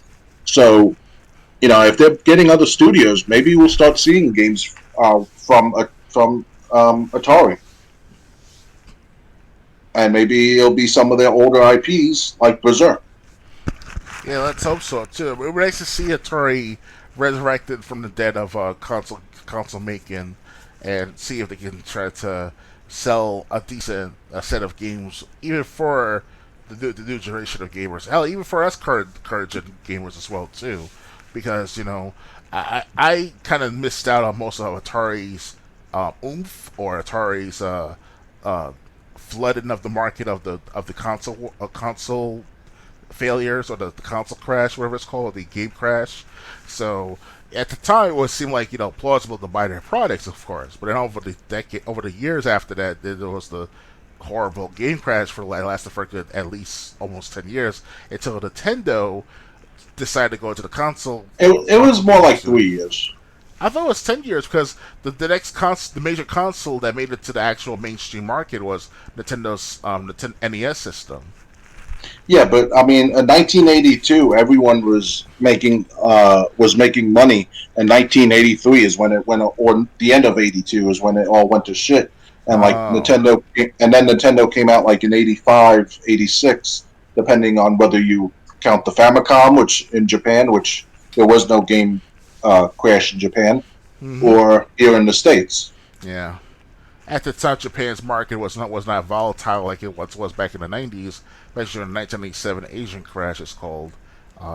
That's a separate situation at the time. That's when Japan's desperation for making it in the world kind of existed with the anime and all. That's the market of itself, another situation to talk about later. Um, but yeah, it's like you're right. It's only been about 5 years at most, 7 years maybe. I would say like 10 year period where it was like 1970s. That was Atari's like grasp of the moment. Like it was they were the head honchos at the time of the gaming market.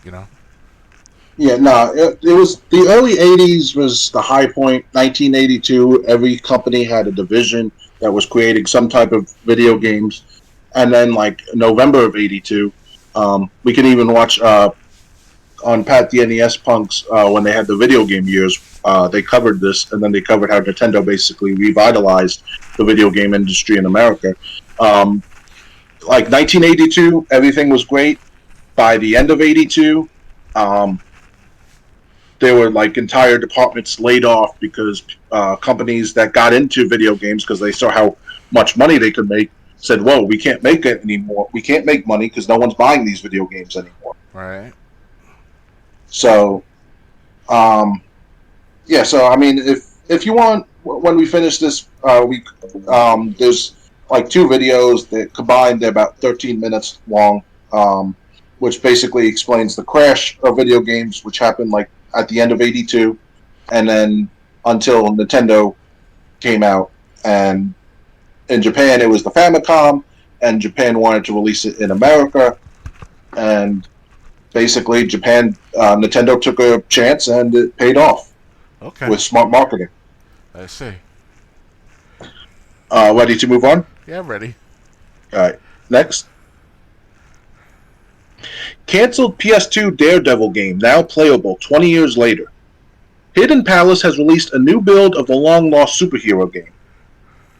Daredevil, The Man Without Fear, a 2003 PlayStation 2 superhero game that was in development by 5000 FL Studios for the PlayStation 2 before getting cancelled, has resurfaced after 20 years with a new playable build. The game preservation group Hidden Palace managed to release a playable version of Daredevil, The Man Without Fear, on Halloween via member Casually Noted, who apparently obtained the build from an anonymous developer of 5,000 feet. Okay, said it might be 5,000 feet instead of 5,000 FL. Anyway, it's a late prototype with a fair amount of bugs, including possible crashes after the first chapter and getting stuck behind walls. That said, it still features the boss of what 5,000 Foot Studios and publisher Encore Inc. were working on in collaboration with Sony during the early aughts. The brainchild of 5,000 Foot Studios, a Nevada-based developer whose previous credits only included 2 Army Men ports from 2001, Daredevil, The Man Without Fear started out as a simple project before ballooning in scope. Originally known as Daredevil, the video game, before adopting the same name as author Frank Miller's 1993 comic, Daredevil was prototyped as a series of vignettes showcasing pivotal moments in the blind crime fighter's history. However, as the Lost Media Wiki explains, Marvel's imminent Daredevil movie project led 5,000 Feet to rework the concept into an open-world adventure, now also slated for the Xbox and PC. Tensions arose when Sony had very specific requests for new types of gameplay to add to the game, while Marvel wanted it to hew more closely to the upcoming Daredevil movie. More trouble struck when the developers tried to adapt the then-popular WeDoWare engine to the project's changing needs. After running into serious issues there, they reduced the project's scope from open-world adventure back to linear brawler. Problems continued as internal strife at the studio caused it to miss its February 2003 release.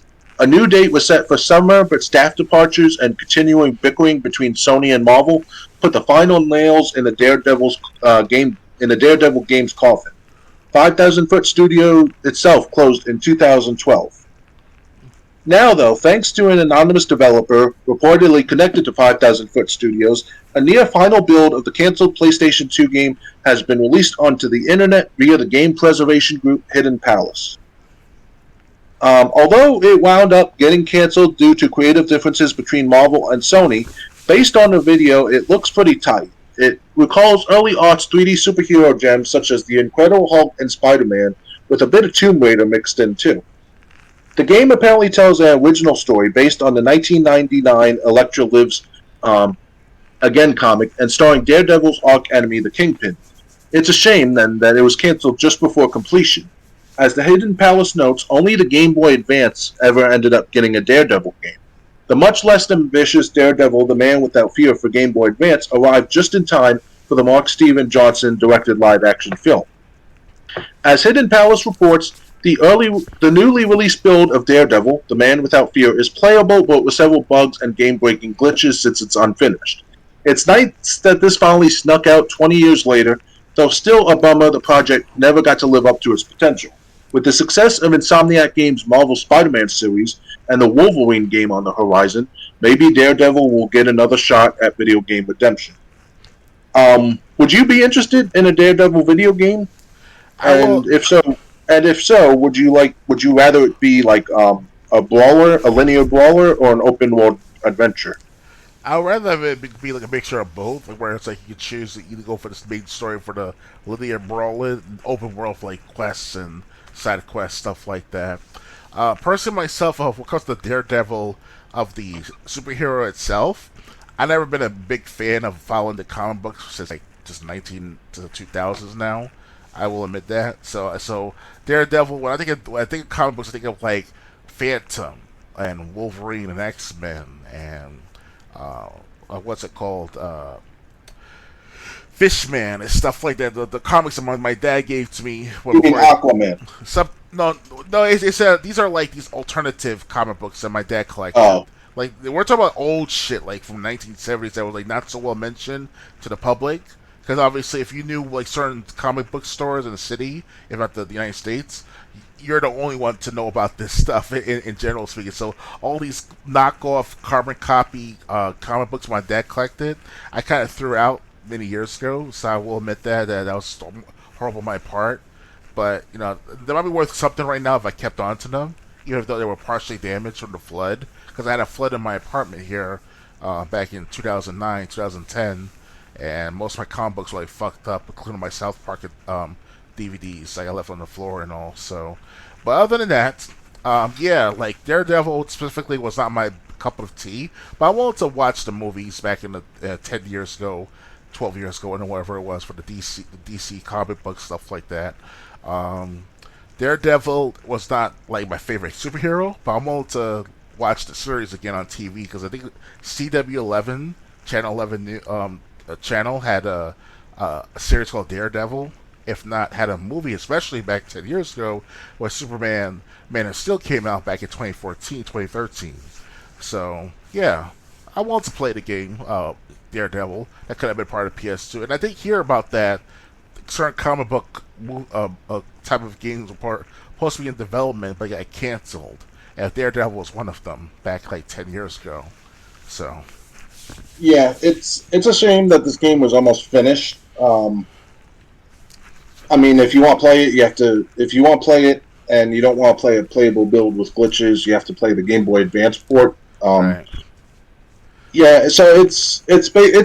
But I mean, hey, at least this playable build exists, so people can try it. They didn't say where people could try it, but at least it's out there now. Yeah.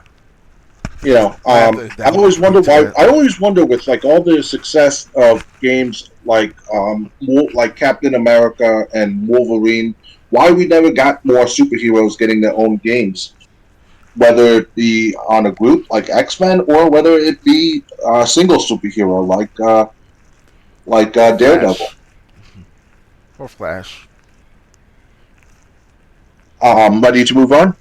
I want to say this though. Back in the 1990s and the 2000s, especially 1990s, they did have X-Men games on the Game Gear, Genesis, Sega Genesis, Sega Game Gear, Nintendo. If I remember correctly, that is. It's been a while now, guys. So, because I played my share back in the day of those games. I can't speak for the Game Gear, but there were definitely 2 X-Men games on Sega Genesis. I used to have them. I still have my fucking X-Men game on the Genesis as well. It's Sega, not Genesis, Sega Game Gear. Game Gear. I never had a Game Gear, so I can't comment on that. But yeah, they had there was X-Men on Sega Genesis. There was 2 of them, but then like after that, like when you get into the N64 PlayStation era, there weren't that many. Mm-hmm. I mean, Nintendo, Super Nintendo, it wasn't hard to find like games of any superhero, Batman, Superman. Whether or not they were good, that was another story. But like you didn't hear much about this in say after the Nintendo 64. Mm-hmm. And even superhero games on the Nintendo 64, like Superman or Batman. There was a Batman game that was awful. So I mean, but this was slated for PS2.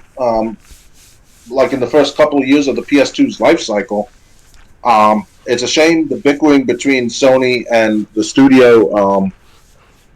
It's a shame that the developer and Marvel couldn't get along. But at least, like I said, at least the build's out there for people who would have been interested in a Deadpool game. I see. Anything else to add, or ready to move on? I'm ready to move on, guys. All right, next. PlayStation Plus monthly games for November serve up Mafia, Dragon Ball, and Aliens. The PlayStation Plus monthly games for November have been revealed. Subscribers can add Mafia 2 Definitive Edition, Dragon Ball, The Breakers, and Aliens Fireteam Elite to their libraries beginning on November 7th until December 4th. Mafia 2 Definitive Edition. This remaster of the 2010 crime game spruces up the adventure with improved HD visuals. It also includes all of its post-launch DLC. You can just take a tour of the video game in this episode of New Gameplay today. Dragon Ball The Breakers. This 7 vs 1 multiplayer game pits a team of random normies plus Bulma and Oolong against a player controlling iconic Dragon Ball villains like Frieza, Cell, and Boo. The non-villains must work together to survive and escape stages in a time machine. The villain player's job is simple: hunt and destroy everyone else. Aliens Fireteam Elite. Up to 4 players can team up to battle hordes of xenomorphs in this cooperative class-based shooter. In our review, former editor Jason Gusayo gave it a 6.5 out of 10, writing, Aliens Fireteam Elite occasionally fires on I'm going to have to get something to drink. Understood. All cylinders, especially during battles.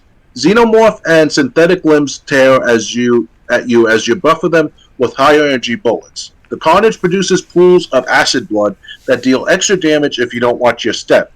Even Austin Wintory's dissonant score and the array of nostalgic sound effects, particularly the whirring pulse rifle and thudding footsteps of approaching drones, help immerse you in the Alien universe. Unfortunately, there's not enough interesting or entertaining content to push through, and the grind gets tedious. Developer Cold Iron Studios promised a year of post-launch content, but unless substantial changes are made to the loop, you're better off steering clear of this messy infestation. As a reminder, you have until November 6th to add October's monthly games to your library. As another heads up for new subscribers or those getting ready to renew, the prices for each PlayStation Plus tier has increased starting in September. You can read breakdown of the price changes here.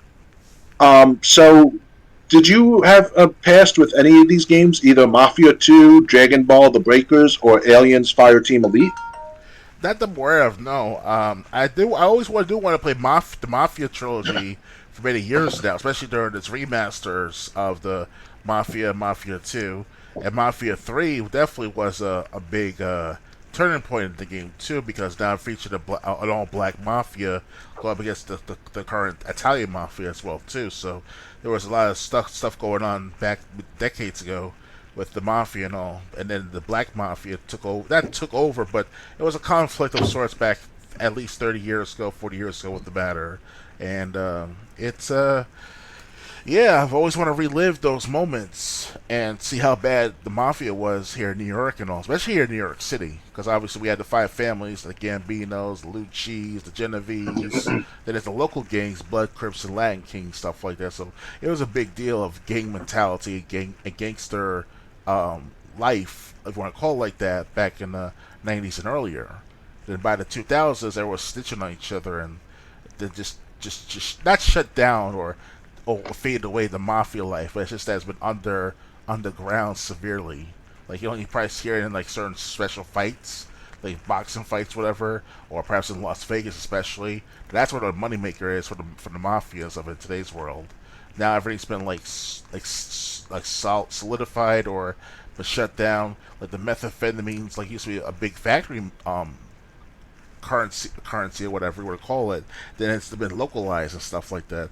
But then we're veering off to many different parts about the mafia, of its operations, stuff like that. But you know what I mean? Like it's something to like to play the similarities of what's like in the mafia life, in those video games. So I've always wanted to play Mafia. Yeah, Mafia. I played Mafia 1. I've beaten Mafia 2 because I did get it through Games with Gold for the 360. Okay. Back when Games with Gold was actually worth something. Yeah, I did have Microsoft. I think I did have a gold as well too. Last time I checked. So you should be able to download it because, like I said, it was the 360 version. So okay. You should at least be able to play Mafia 2. But you'll have to play it on your 360 if you want to get the DLC, and you'll have to buy the DLC. But I mean, Mafia 2 was released on Games with Gold. I played it all the way through. Mafia 3 I just couldn't get into. Mm-hmm. It was just, I mean, like I popped when I saw Vito from Mafia 2 in Mafia 3. Okay. But even then I just couldn't get, I couldn't get myself into it. Mafia 1, I never got far in it because on PS2 the graphics were just so Um, it just made it hard to see Mm-hmm. what you were trying to do, whether like when you were sneaking in buildings or whatever. Um, it just it the I wanted to get the definitive trilogy. Maybe I'll just try to get the definitive first game, because like I said, the third game I couldn't get into. The second game I beat in the base game, um, but the first one I never got a chance to play. Mm-hmm. That I never got the chance to play it that much. I did have it for a short while. Okay. The Dragon Ball games I've never really cared about, so that's not anything I. So moving on. Yeah. And Aliens Fireteam Elite. I swear this was on Game Pass, if I'm not mistaken. Um, Maybe I'm confusing it with Aliens Fireteam Bravo, but no, I think I don't. It's there was an Aliens Fireteam game where basically you had to shoot you were shooting xenomorphs while trying to do whatever you were supposed to do, get to wherever you were supposed to, and you had two partners. If you didn't have anyone to play with, they were controlled by AI. They were competent. So I mean, yeah, I mean that's a game that I never got to try more than once. But yeah, so that's my experience with those games. Okay. Anything else, or ready to move on? I'm ready to move on. All right, next.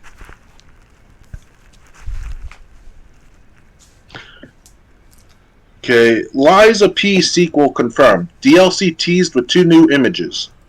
Liza P launched back in September to both critical and fan acclaim.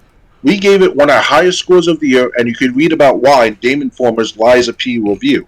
After a September patch that included various changes to make the Souls-like action RPG easier, game director Juan Choi released a director's letter to confirm plans for a Liza P sequel, teased DLC for the game with 2 new images, and more.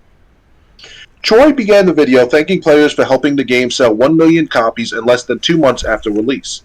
He then sneakily drops a line confirming the Pinocchio-inspired Souls-like is getting a sequel.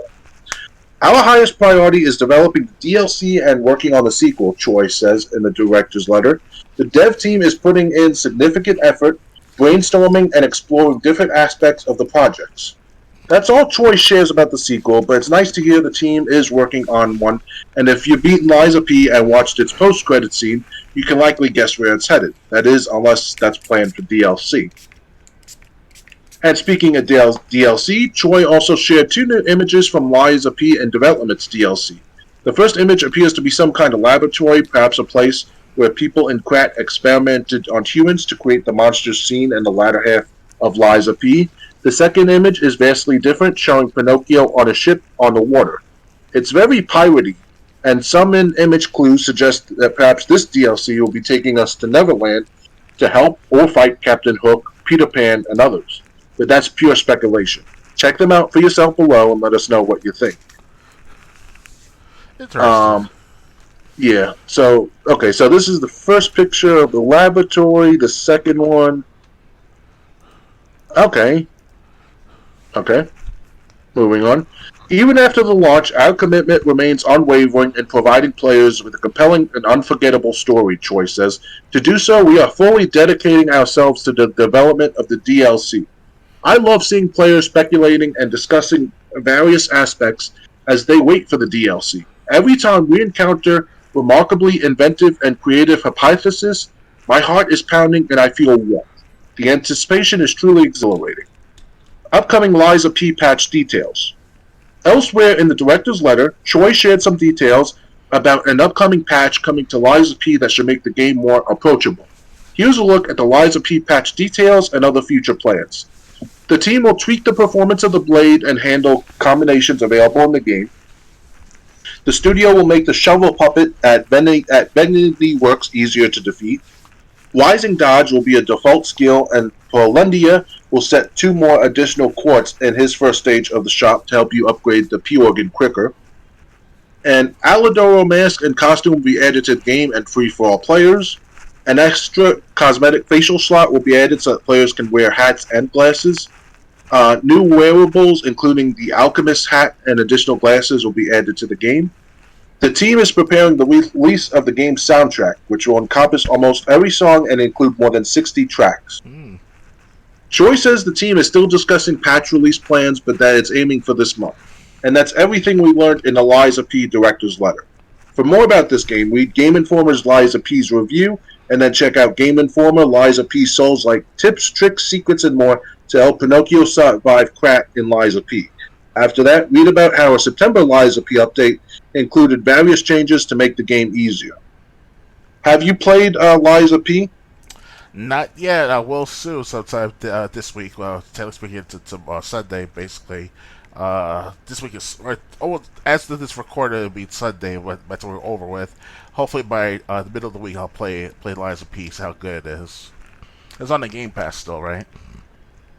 I'm not sure. Last time I checked, though. Oh, okay. So last time you checked, yeah. It sounds,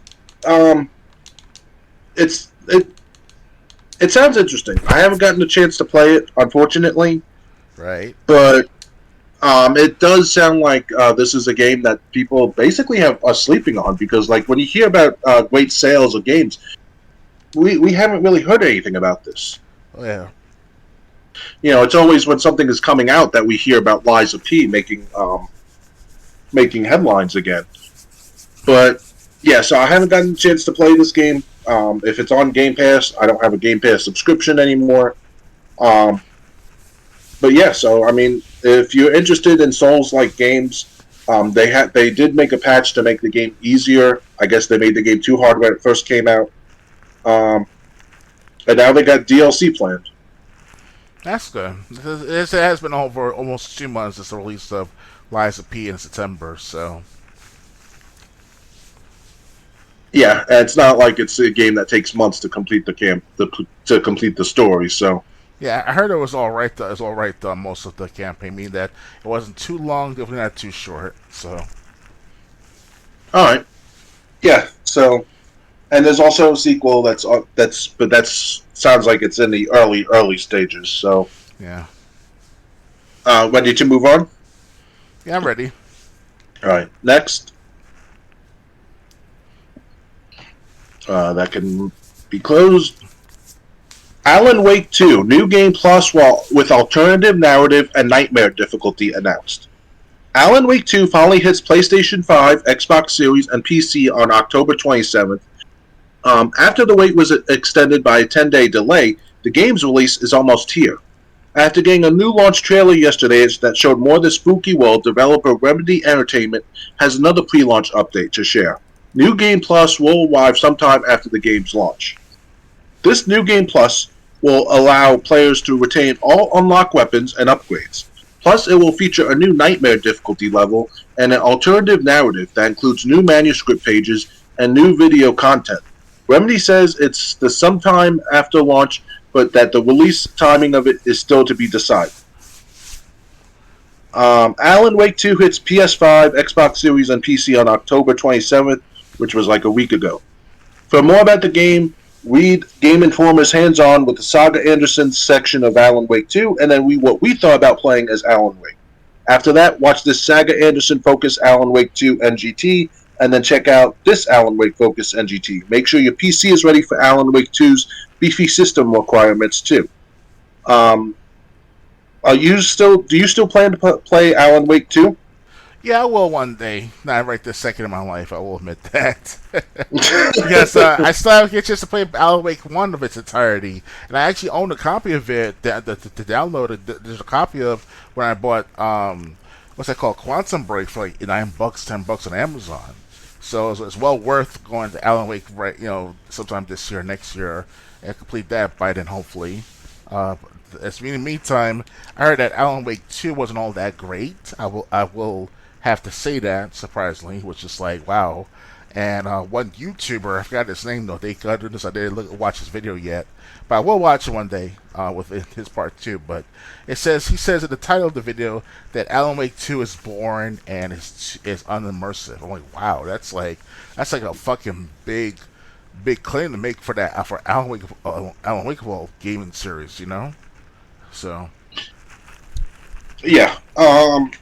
Whoever said that, like, I haven't played Alan Wake 2, but if he's saying that they're all Alan Wake games, No, just then Alan Wake 2. Just Alan Wake 2 only.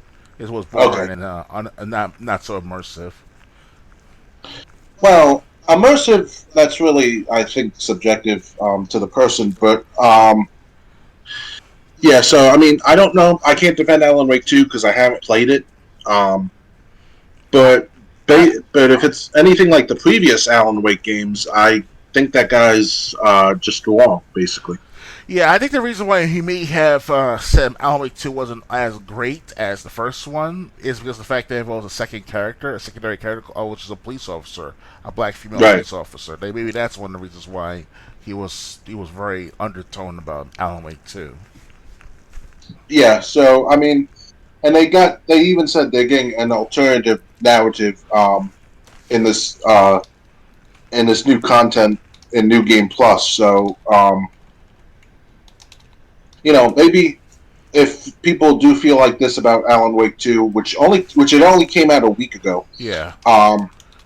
maybe people should give it another chance with this New Game Plus. Oh, yeah. I always I liked getting the manuscript pages in Alan Wake and Alan Wake American Nightmare. So it sounds like that. It sounds like that aspect is still the same in this game, but like I said, I'd like to defend it. I haven't had the chance to play it. Um, I don't have the money to buy it. Um, so yeah. But it's getting more. So Mm-hmm. if you are a fan of Alan Wake 2, New Game Plus is something to look out for. And if you love Alan Wake 1, you'll definitely like Alan Wake 2 from what I hear. And I like Alan Wake 1 so far, the first hour and an hour of the game I played, which I did make the gameplay of it on my channel, so check that out there too. So.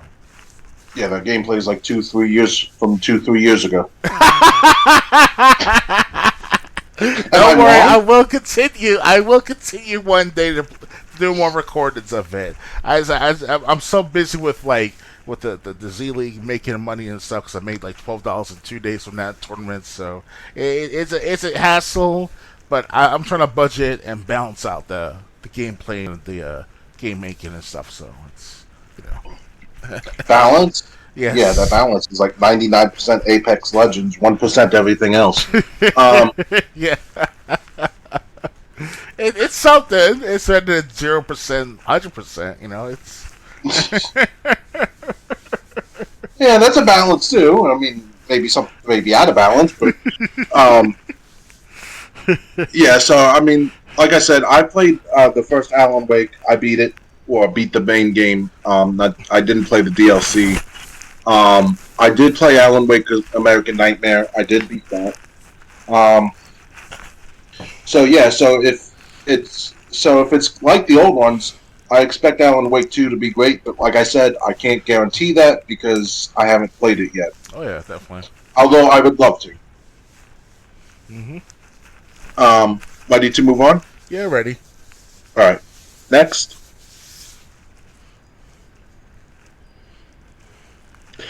First Metal Gear Solid Delta Snake Eater gameplay revealed in new trailer.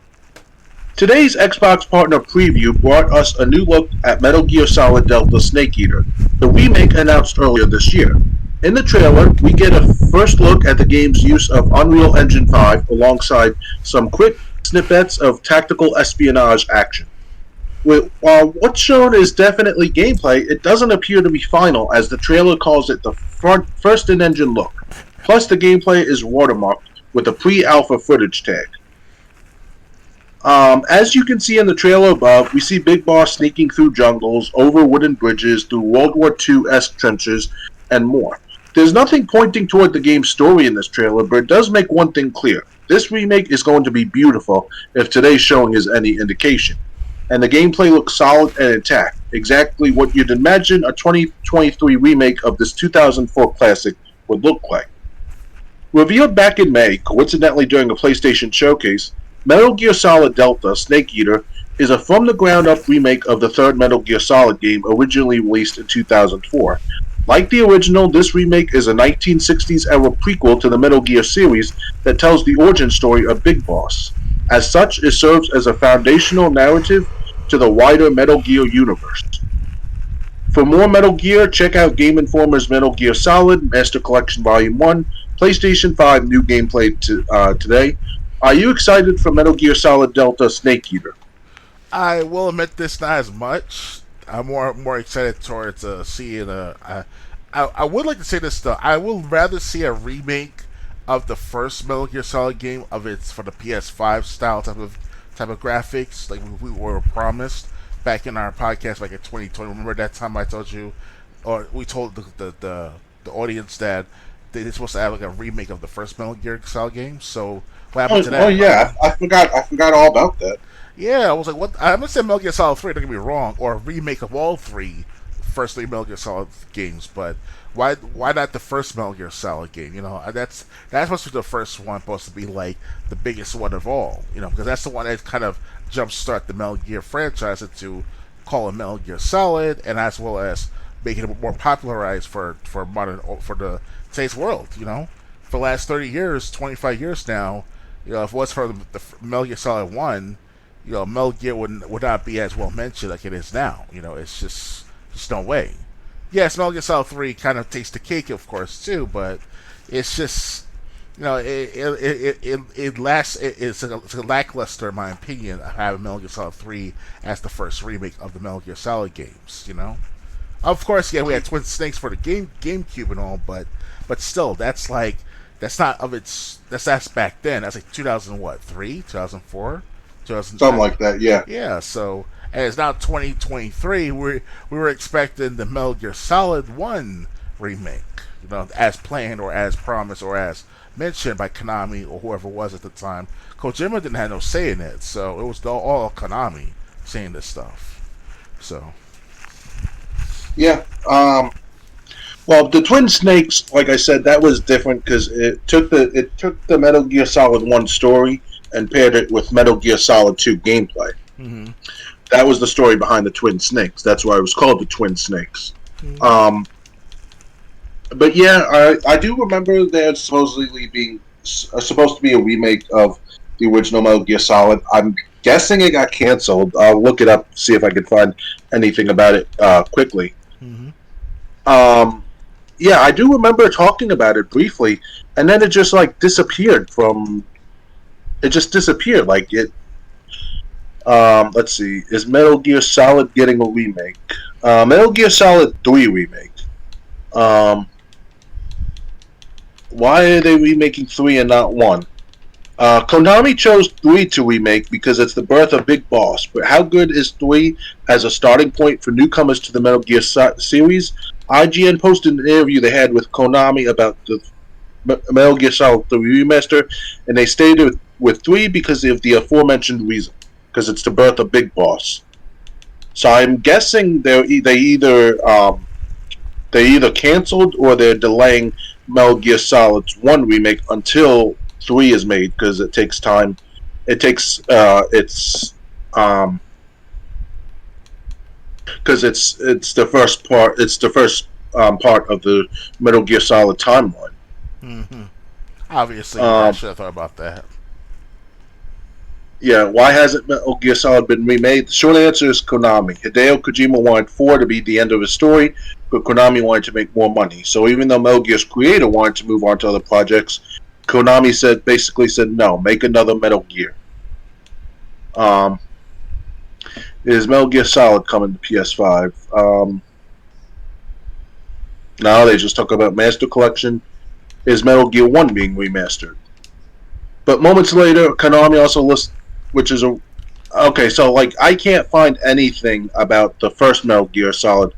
Is the Metal Gear Solid remake canceled? It's quite possible Metal Gear Solid remake did enter production and was subsequently canceled by Konami in 2019.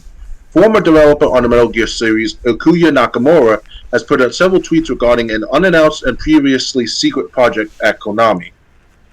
So it might have been canceled, the one that we heard about.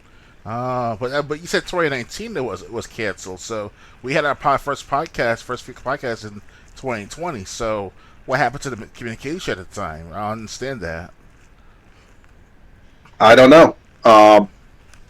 But like I said, they're probably delaying it. They probably want to do the games in chronological order to get new fans caught up. That's the Okay, only thing. That's the only thing that makes sense to me. I see what they mean. Okay, Again, it's all speculation, so this is just a guess. yeah, But I'm saying, yeah, if they're probably going to do Metal Gear Solid in chronological order, and if they do that, Metal Gear Solid 1 and 2 are going to be near the end of the timeline. The only game coming after them is 4. don't forget about Peace Walker as well. If we want to include the side, this the I think Peace Walker took place like in the 70s. yep, Yes, so and Metal Gear Solid 1, 2, and 4 were current day. So, yeah. were That's what current day when they came out. So, that's what is Volume One coming out already for this month. yeah. So I mean, they, it's if it's going to come out, it looks like they're heading towards chronological order for the games, and they want to release them in the timeline that the games take place in. Of course. Ready to move on? Yeah, ready. All right. Next, Nintendo Switch Online gets 2 obscure NES games and a Castlevania Game Boy game for Halloween. Nintendo Switch's online game library swells this week with the addition of 2 obscure NES games and a Castlevania Game Boy game for Halloween. First up is 1984's Devil World, one of Shigeru Miyamoto, Takashi Tezuka, and Koji Kondo's early NES games, now available in the US for the first time. In this puzzle adventure, the player navigates mazes and avoids the machinations of the devil. The demon from Devil World is an assist trophy in Super Smash Bros. Ultimate. In Devil World, wherever the devil points, the maze scrolls in that direction, potentially restricting movement and closing off escape routes. Okay. The second NES game is 1986's The Mysterious Morizame Castle. In this feudal Japan set game, a mysterious evil force takes control of Murasama Castle. You join a young samurai apprentice called Takamoto and use his sword and shuriken attack against swarms of enemies. And finally, 1998 Game Boy game Castlevania Legends see the players take up to arms as Sonya Belmont in a story set before the original Castlevania game. A paid Nintendo Switch Online and Expansion Pack membership is required to access N64, Nintendo Switch Online, Sega Genesis, Nintendo Switch Online, and Game Boy Advance.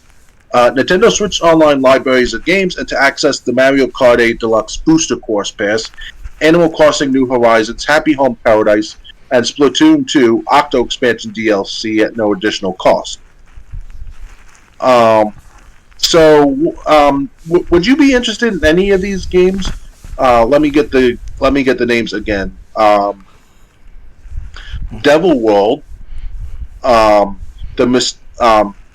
Mysterious Murazame Castle, or Castlevania Legends.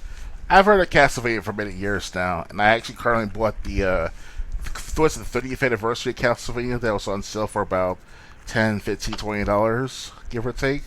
So I bought that, and I actually just had the chance to play it yet, I will admit that. But I did play Castlevania as early as the 1990s of the PS1 version, definitely. And I also played the N64 version with the same person that I spent time with playing the Castlevania games as well.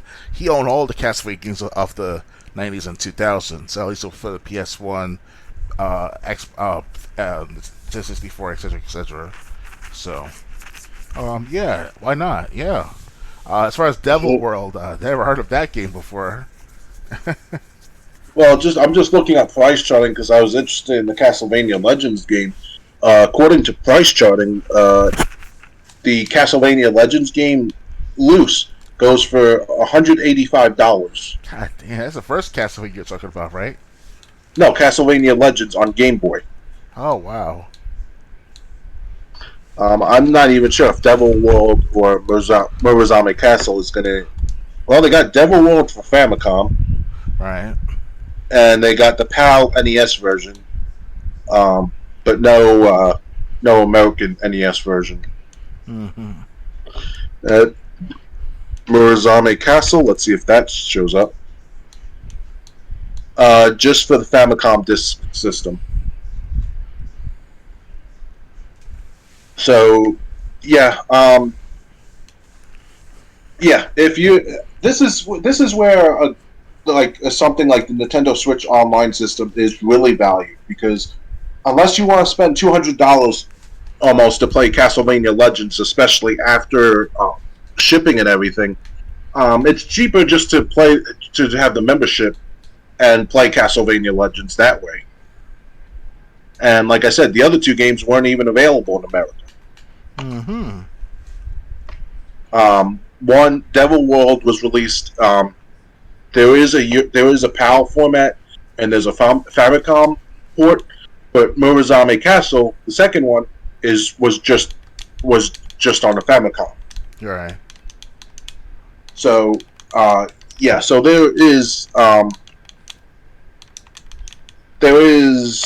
so like if you want to play these games, the Nintendo Switch Online service is the best bet. Mm-hmm. Anything else to add, or? Well, I just want to say though with Castlevania, I think the one that I played the most was the PS1 version. It featured the same voice actor from the Resident Evil 1 game of Chris Redfield. Last time I checked, he sounded very similar in that Castlevania game I played back in the 90s. I think around 1999, 2000 it came out, the Castlevania game. I forgot what's it called exactly, Castlevania something, but it's definitely on the PS1. So had a good cutscenes. They would call it cutscenes, but it's like highlighted like text, and then it'll have the voice actor acted it out. So in voice. So. Was it Castlevania Symphony of the Night? Most likely. Because that's the most famous Castlevania game I know of on PlayStation. Definitely has to be.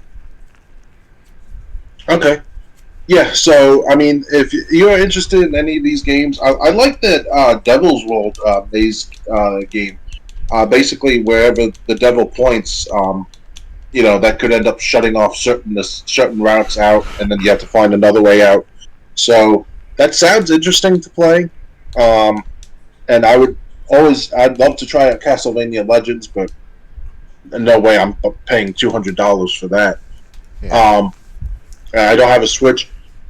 But if you do have a Nintendo Switch and you're interested in any of these games, try them out. Definitely.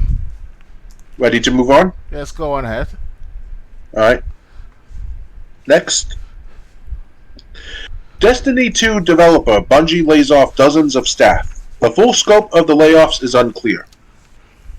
Destiny 2 developer Bungie is laying off an unspecified number of people. Bungie CEO Pete Parsons confirmed Monday after employees began speaking up about the job cuts on social media. Reached for comment, a Bungie representative pointed Polygon to Parsons' statement on X, formerly Twitter, and did not clarify the scope of the layoffs. Dozens of ex-Bungie employees have since posted on social media platforms like X and LinkedIn to share the news that they were impacted by the layoffs. The layoffs appear to be spread across Bungie's community and social teams, marketing, legal, recruiting, art, human resources, quality assurance, and elsewhere. Today is a sad day at Bungie as we say goodbye to colleagues who have all made a significant impact on our studio, Parsons wrote. With what these exceptional individuals have contributed to our games and Bungie culture has been enormous, and will continue to be a part of Bungie long into the future. Parsons' post has received hundreds of responses on X, several of which have been critical, using phrases like tone deaf to describe Parsons' statement. Sony Interactive Entertainment purchased Bungie in 2022 in an $8.6 billion deal. PlayStation CEO Jim Ryan, who is stepping down from the company in March, said at the time that the studio will remain independent and multi-platform and will enjoy creative freedom. A Washington Post report published days after the acquisition said Bungie leadership told staff there would be absolutely no layoffs as a result of the acquisition.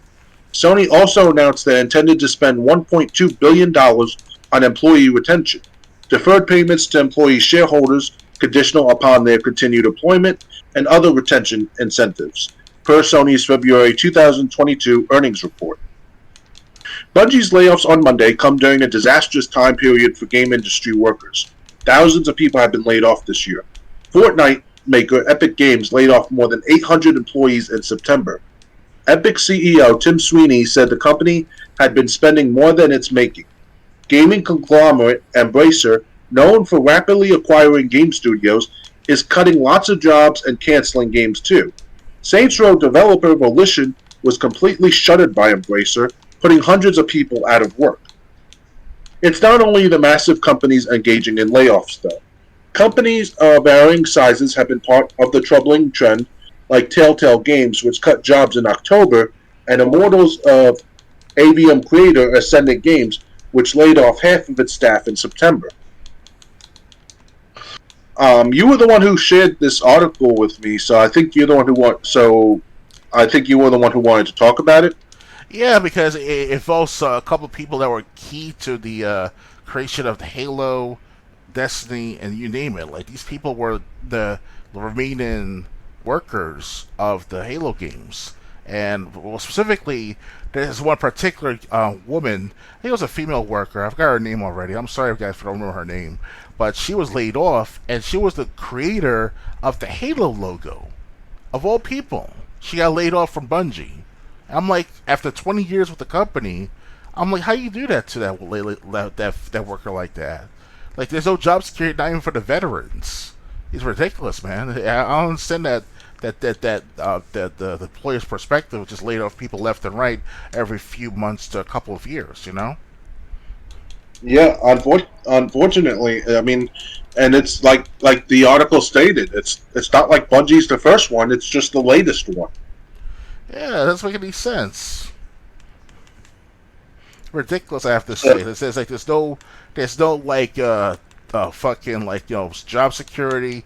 There's no notice. There's no. It's just like you give your life and limb to the company just to make the best product, the best franchise ever in gaming history. It's like, what's that all about? You know? Yeah. So, yeah. Good luck to the people laid off. It sucks that it's happening. Unfortunately, it's happening to game studios all over though. Yeah.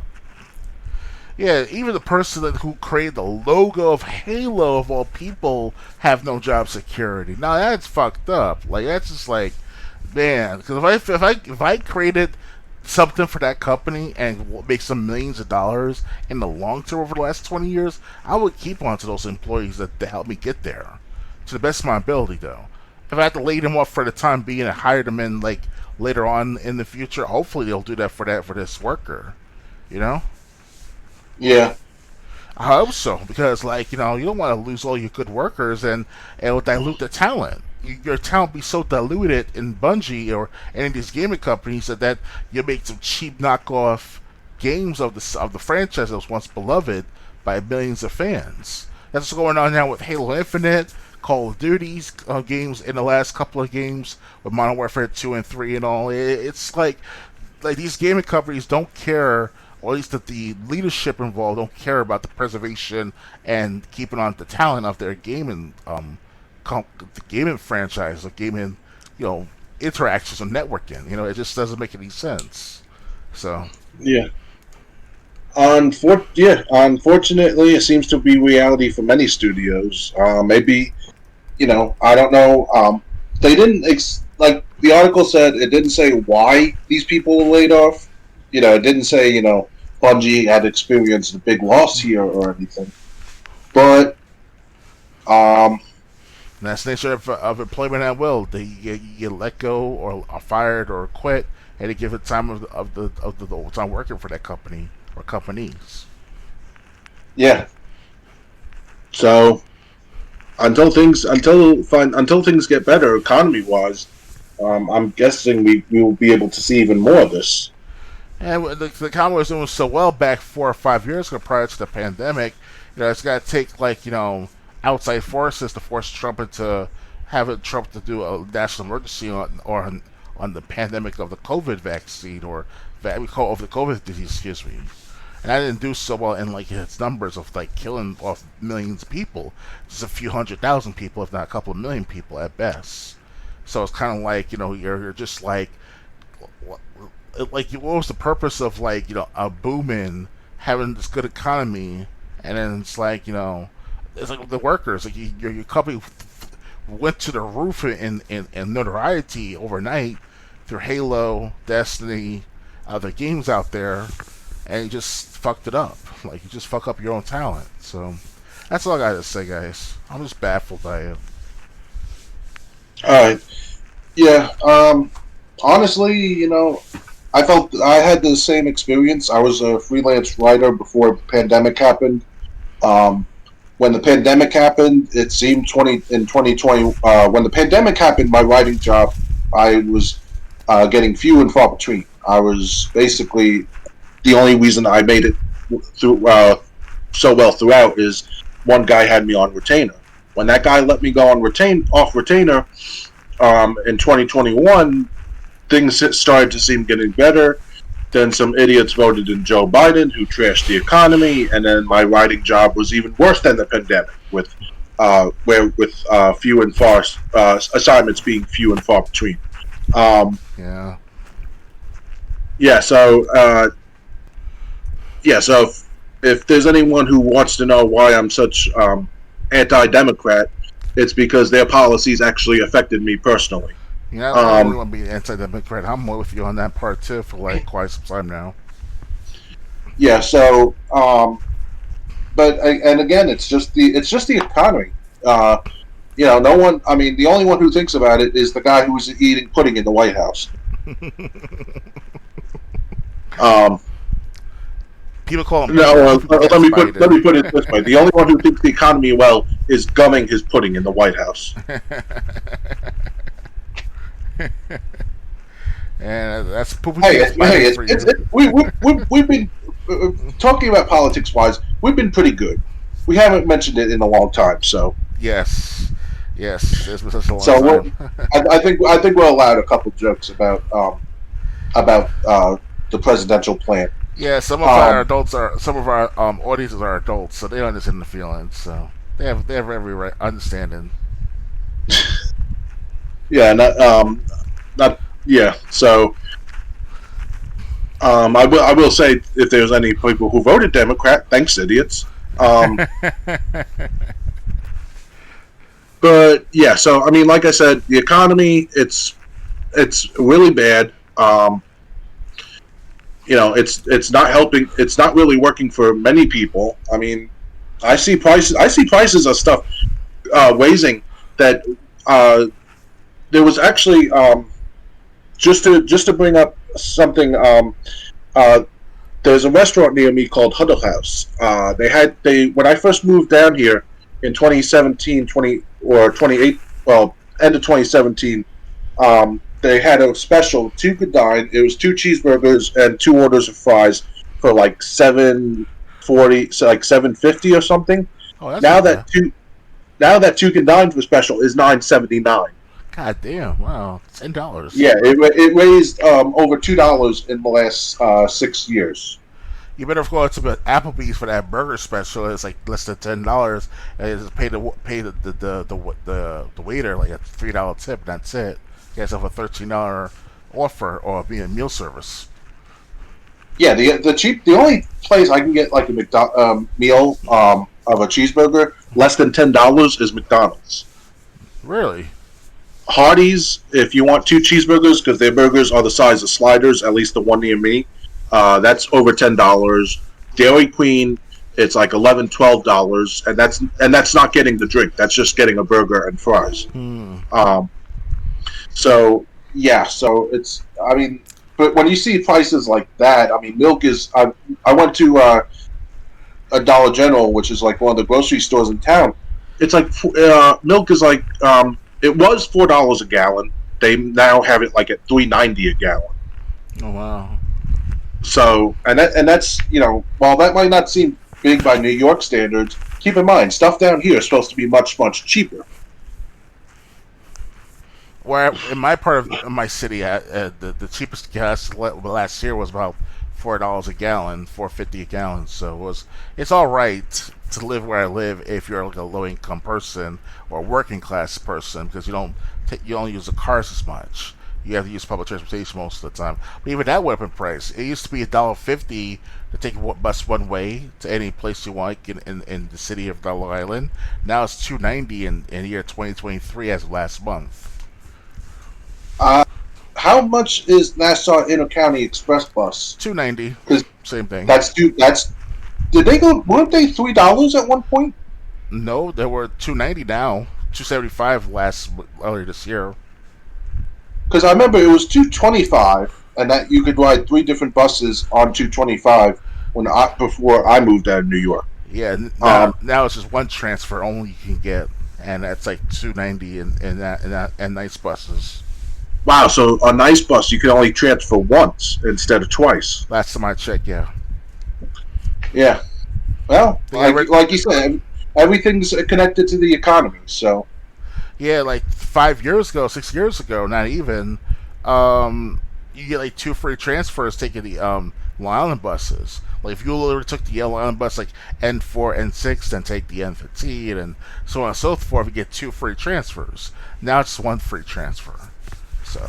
Yeah, it was before when I moved. By the time I moved in 2017, I could ride 3 buses on 1 bus fare. Because, like Dr. Games 101 said, they allowed you to transfer to 2 different buses on your commute.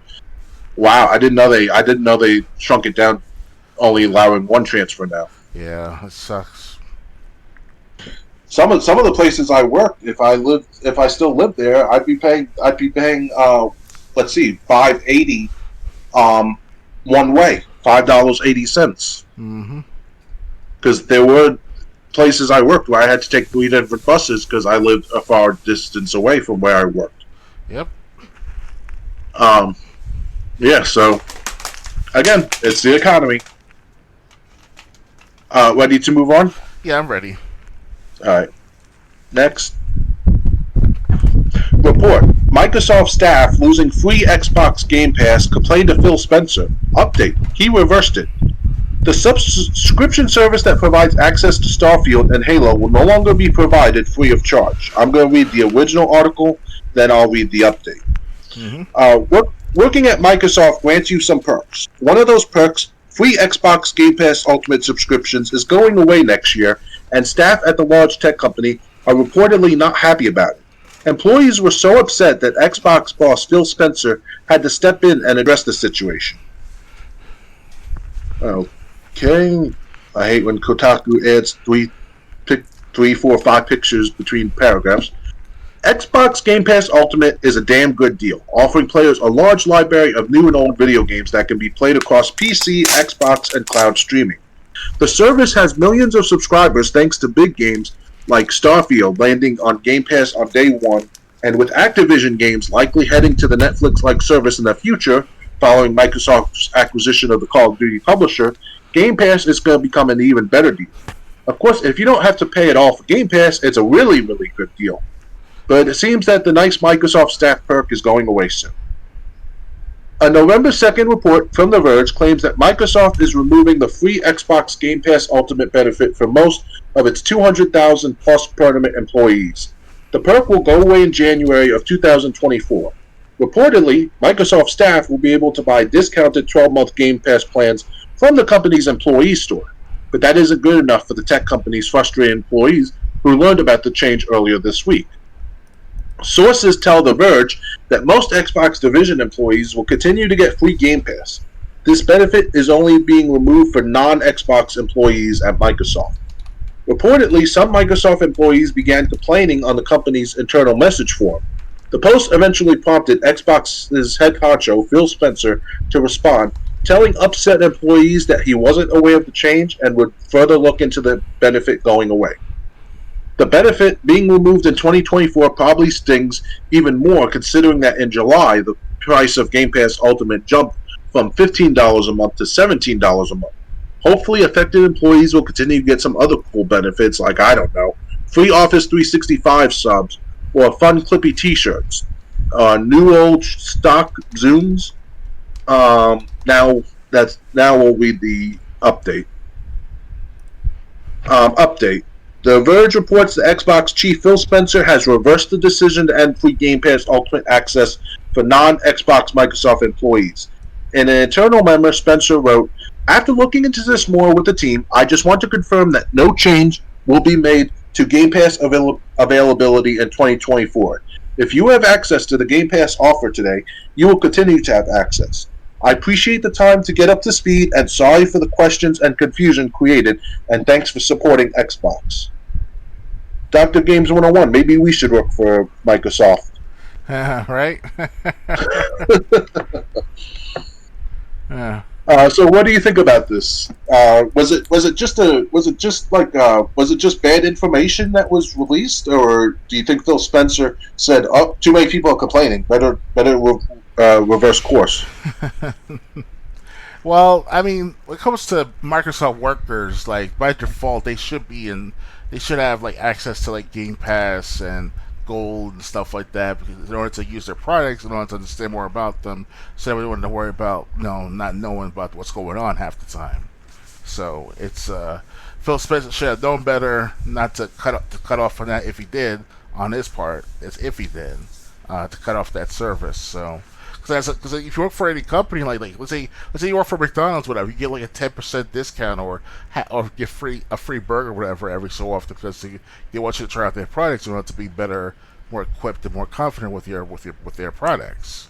So at least that's how you do it in any business. So if I have, so I don't know what's going on for them not to have that at the moment. I guess that's always just a miscommunication on the management's part rather than Phil Spencer. So, because Phil Spencer is the head of Xbox, obviously. So, and even Bill Gates should know better too, because he's the CEO of Microsoft. Last time I checked.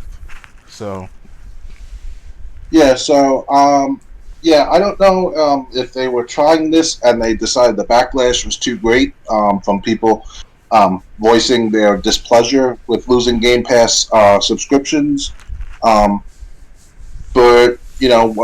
whatever the case.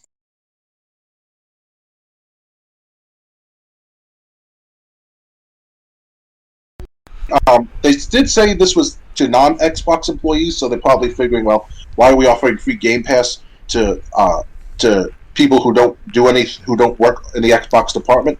But at the same time, maybe if they do plan to do this later down the road for real, it would be best if they had something else for those employees. If you work in something that has to do with Windows, the Windows department, maybe you do get a free 3 Office 65 premium account.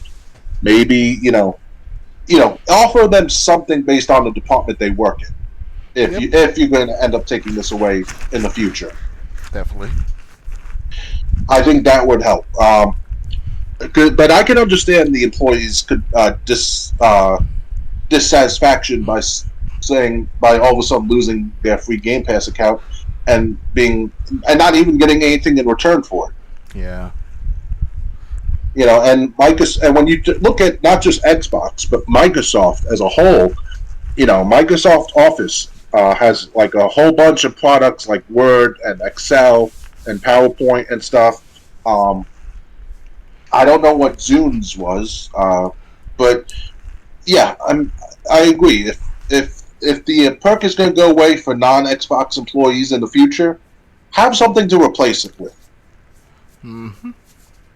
Hell, maybe you give them discounts on video games, at least that, Yeah, may give them employee-only discounts that only employees can get. Especially if you work for Xbox, The Xbox brand. Yeah. Ready to move on? Yeah, ready to move on. All right, next.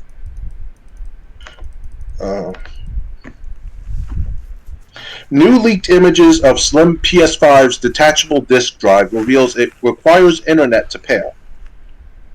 Earlier this month, Sony revealed new slim models of its PlayStation 5 hardware. Both the disk drive and digital model are getting upgrades.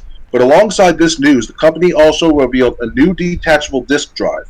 This optional drive can be added to a new slim model of the digital PS5, turning into a console that can use disk.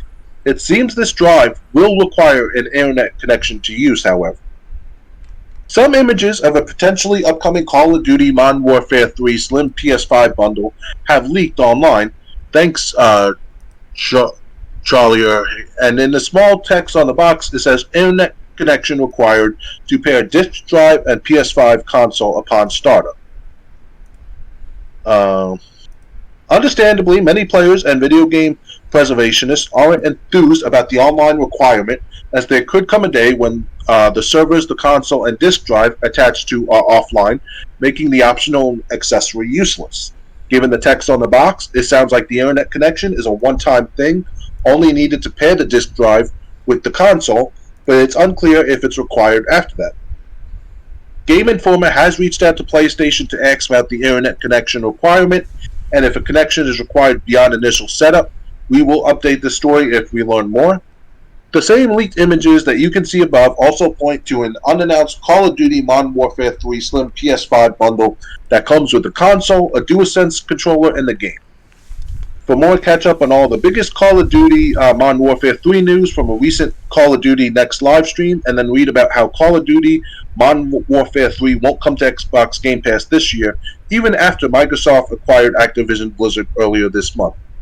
What do you think about this disk drive requiring an internet connection?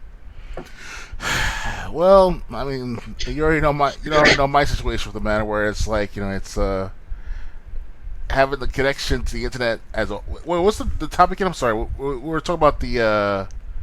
What was it? The one we're talking about the Slim PS5 requiring an internet connection to have a detachable disk drive work on the Slim PS5. Okay. Sorry about that, guys. I lost track. Yeah. You always have to have an internet connection or just to use the PS5, huh? Yep, especially the Slim PS5. I don't like that. That means they like to spy on you at all times. It's one thing to have internet connection, because obviously, like, it's optional to have internet connection on most devices. But for the last several years, companies are pushing for everything to be on the internet these days. Hell, even your own toaster will have like internet connection at this rate.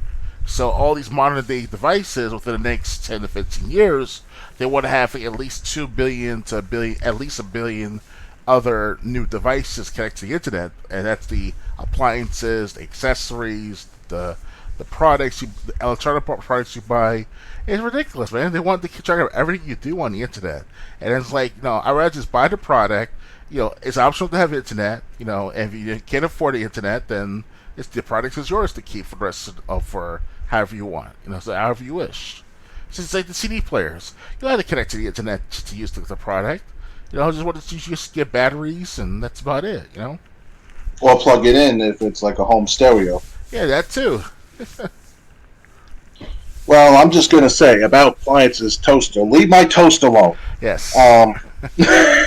Not my toast. That's where I draw the line.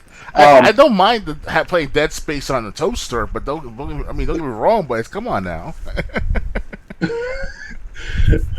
But anyway, in all seriousness, this is, again, it's a move towards all digital. I don't think the Slim PS5 has a disk drive unless you use this detachable one.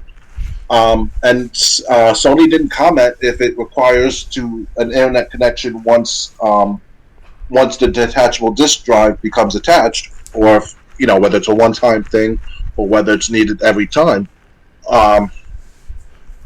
Again, just another reason to enjoy retro. Oh yeah, definitely. Ready to move on? Yeah, I'm ready. All right, next. Hold on. Remedy provides update on Control 2, says Max Payne remakes are in production readiness stage. Remedy Entertainment released Alan Wake 2 last week, and both fans and critics alike seem to be pleased with the long-awaited sequel. You can read Game Informer's Alan Wake 2 review here. And now, just a few days later, the studio has provided some updates to some games it has in development, including Control 2 and its remakes of Max Payne 1 and 2. In the latest earnings report for the third quarter of 2023, Remedy says Alan Wake 2 launched with great reception, laying the foundation for the future. Although with the game having just launched, it has nothing to share on the financial performance of the game. However, the studio says we continue enhancing Alan Wake 2 with new updates and developing the two announced expansions to the game, adding that Alan Wake 2 marks the first of many great new games launches enabled by our multi-project model, which we have built over the years. Regarding those other games, Remedy has revealed that Condor, its cooperative multiplayer game, has progressed from the proof of concept stage to a production readiness stage, stating it has acquired valuable insights into developing service-based games and are now in a better position to create a game players can engage with for years. Codenamed Vanguard, Remedy's multiplayer game, is making its partnership with Tencent. It's set to hit the proof of concept stage by the end of the year.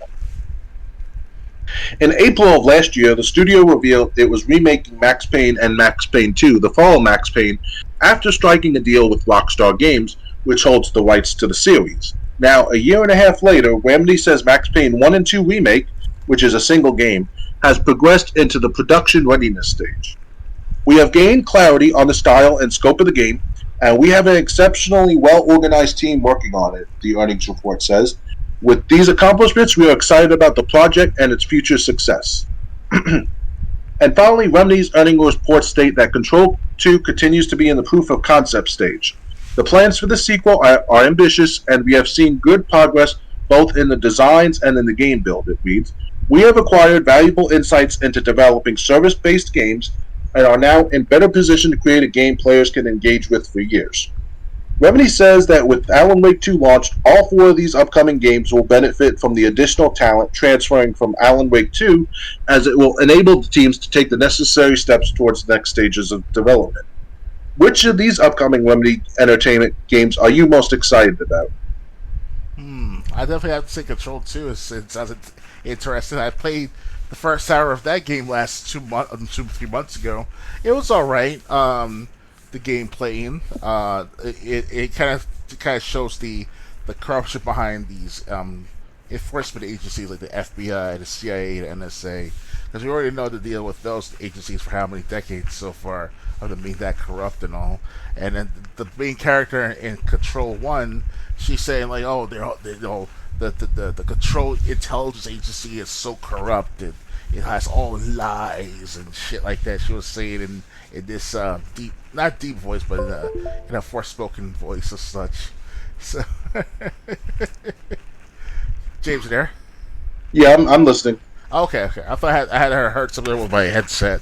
Had a connection problem or whatever. So, anyway, yeah, it's pretty cool that they have Control 2.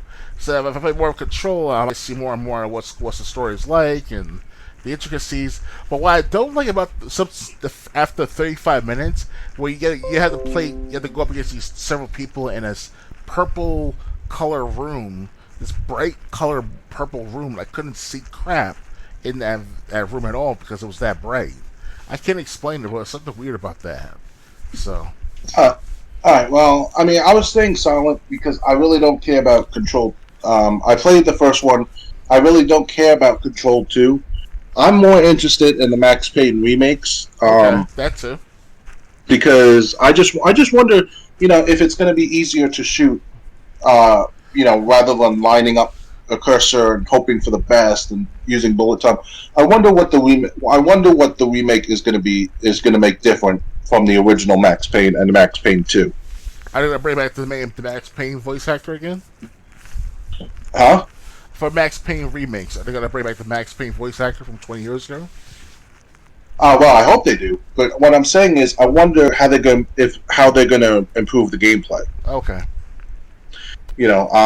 Because to be honest, shooting, you kind of hope for the best when you're shooting enemies, unless you have the cursor lined up correctly. Mm-hmm. So I'm just wondering if that's going to be changed. Other than that, I hope they keep everything the same. I love the comic book panel storytelling in both games. So, yeah, other than that, and maybe, I guess, sharper graphics, because Max Payne and Max Payne 2 were released in the early 2000s. Like I said, I just wonder what's going to be different. Yeah. And I just don't think there needs to be much different, except maybe the gunplay. Oh, yeah. Anything else to add, or ready to move on? I hope when it comes to Max Payne as a franchise, they'll create that Max Payne 4. We're always anticipating for years now, if ever, after these projects are initiated, because I'm not saying that to spoil the end of the Max Payne 2, but it's something about Max Payne 2 that could have turned into like a family fueled type of like theme of Max Payne, meaning that you have Max Payne, you have Mona Sachs, you have Max Payne Jr., and they team up in a three person type of like perspective, like a third person shooter type of like Max Payne 2. That'd be nice to have something like that, see how that goes. So I just don't see that happening, especially with the direction they went in Max Payne 3. right. I mean, yes, they could. I mean, maybe it won't be Mona Saxton. I guess they could bring someone back that didn't die in the first two Max Paynes. Because Max Payne 3, he was private security most of the game. Yeah, but at the end of the Max Payne 2, Mona Sachs survived because he played a very hard mode. He told me this before to refresh my memory. So it's so basically, I did beat on hard mode or hardest mode, and Mona Sachs stayed alive. Yeah. So they could make a like a Max Payne 2.5 or a Max Payne 4, using that ending as the story. I love the Max Payne games. That's why I want to know what's going to happen in the remakes. Again, will I run out and get them? Unless the gameplay is completely different, probably not. Yeah. But I just wonder, since they are remaking the games, what's going to be different? And I don't want them to change too much because Max Payne and Max Payne 2, the fall Max Payne, are great games. Yeah. But if they add some new gameplay elements, like even Max Payne 3, they had modes in there like New York Minute and like an arcade scoreboard that you could play during the campaign. Maybe Max Payne and Max Payne 2 get those kind of modes in the remake, even if you have to unlock them. Okay. New York Minute was where you started out with like a minute to finish a stage, but then like the more enemies you killed, the more time you got. Which is why it was called New York Minute. So yeah, and challenge of me New York Minute. Well, yeah, I mean, like the person, the fastest person who beats like stage 1 in Max Payne 3 in New York Minute took over 4 minutes to do it. Oh wow! But obviously, the guy was getting more time by killing enemies and stuff and completing, cutscenes. So, completing like action cutscenes. So it's, I'm saying maybe they could do that. These modes weren't around when Max Payne 1 and 2 came out, and it would change the gameplay where it'd be worth it to go through it again. Yeah. Maybe that's an idea, but again, I don't want them to change too much because like I said, I love the comic book panel storytelling of those two games. Definitely. So, but only time will tell. Back off, Max Payne. Winterson! And that's a 3-way shot. That was interesting, Max Payne 2. That was intense. I only made it to where Mona gets locked up in the cells. So that sucks. You don't like it after that. You'll really like it after that. We will now take this medication break for Dr. Games 101. Yeah, it took mine an hour ago. Ready to move on? I'm ready. I'm ready. Yes. Seriously, where do I go with that? We only got about 5 more stories for tonight. Sure thing. Yakuza spin-off Like a Dragon Gaiden was originally planned as DLC. Yakuza spin-off Like a Dragon Gaiden, The Man Who Erased His Name, was originally planned as a downloadable expansion and only took around 6 months to develop. Speaking to Automaton, Like a Dragon Gaiden writer Masayoshi Yokoyama revealed the idea emerged as just an interlude in full sequel, Like a Dragon Infinite Wealth, Like a Dragon Yakuza 8, before spiraling into its own game. There isn't a huge difference between Like a Dragon Gaiden and Like a Dragon Infinite Wealth, Yokoyama said. By this, I mean that, in a sense, Like a Dragon Gaiden was derived from Like a Dragon Infinite Wealth. We could have just told of Kiryu's past through a 30-minute interlude as part of Like a Dragon's Infinite Wealth, but we decided it would be a lot more interesting as a game of its own, which is how the project came to be. Though this meant having a whole extra game to make, it still uses the same engine, so we thought it's not like we have to make it from scratch, and decided to go with it. In the end, it took us about half a year to make it.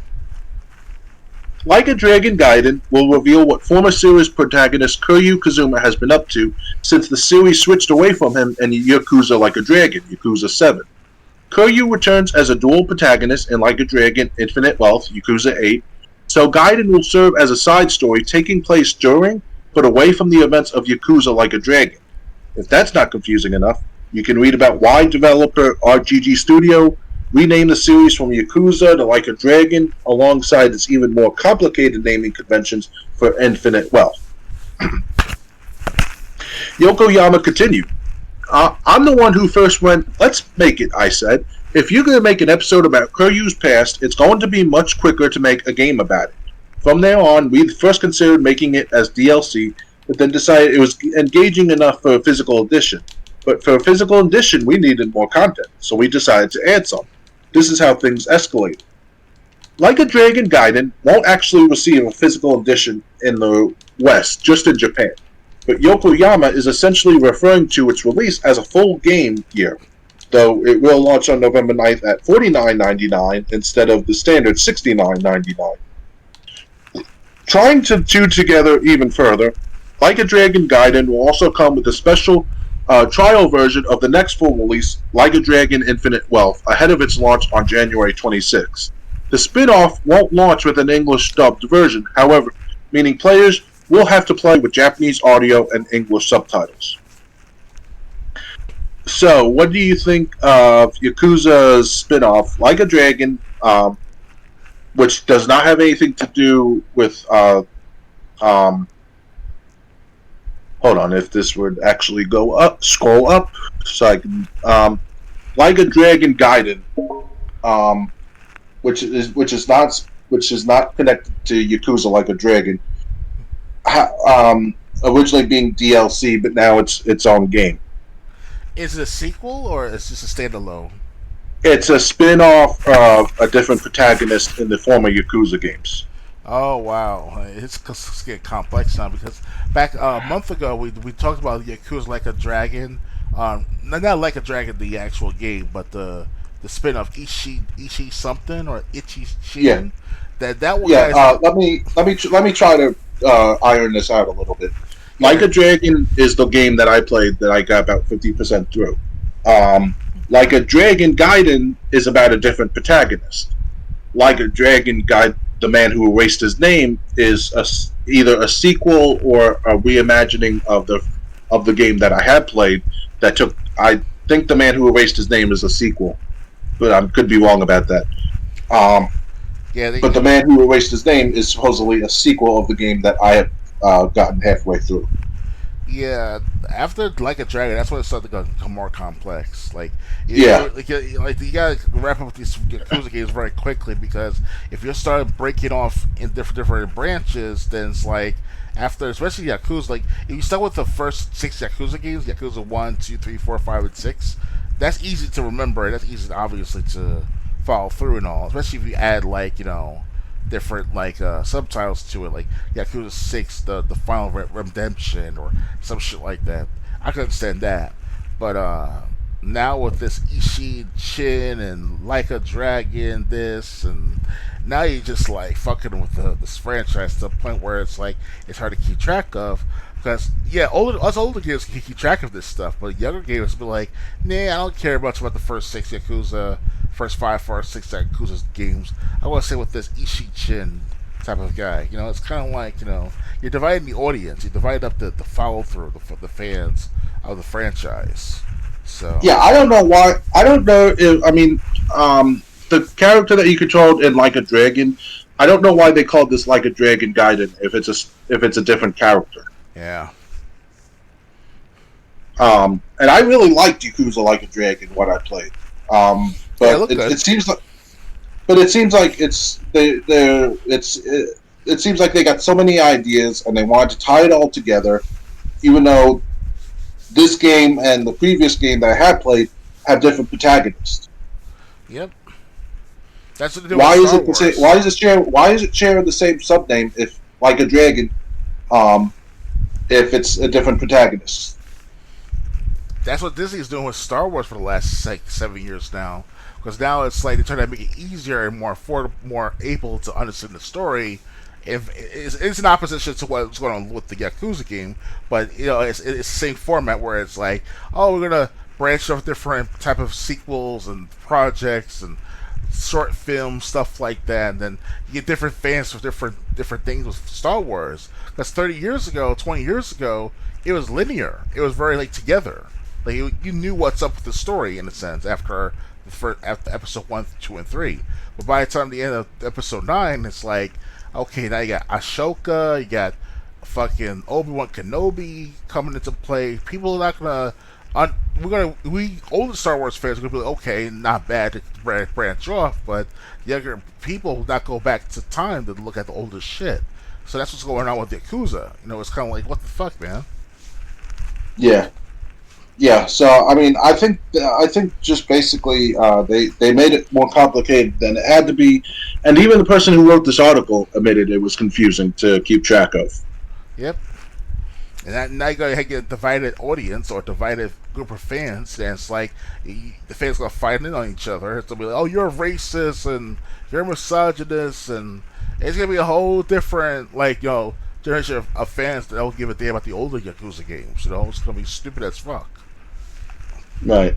Because I grew up seeing Yakuza games over time. I always wanted to get them. By the time I turned 20 years old, 22 years old, I was more focused on the Halo franchise the most because of Xbox 360. So I couldn't keep track of Yakuza like that. So more power to me to not be too confused with what's going on now in today's world with the Yakuza. Yeah. So,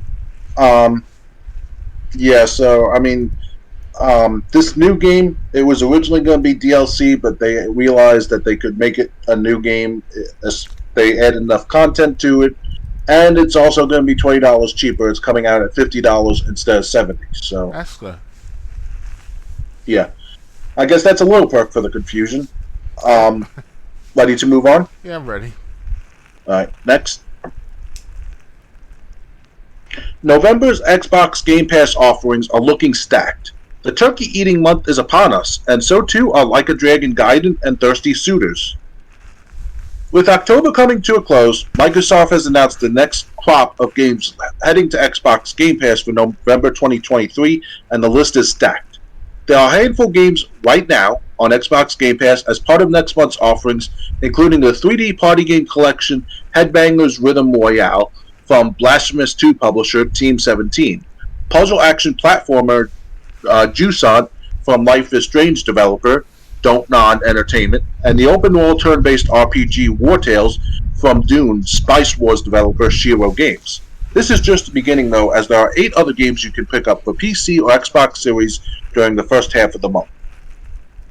The stylish turn-based RPG Thirsty Suitors launches on November 2nd for all platforms and will hit Xbox Game Pass that same day.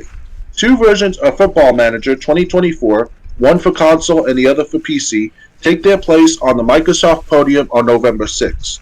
The real-time strategy city-building sim, Dungeons 4, lands on November 9th, alongside Yakuza spin-off Like a Dragon Gaiden, the man who erased his name, and co-op hunting adventure Wild Hearts via EA Play. Rounding out November's first 2 weeks are Spirit Tea, a cozy life sim about running a bathhouse, launching on November 13th, and Coral Island, a low-key farming sim about building relationships and nurturing animals on November 14th.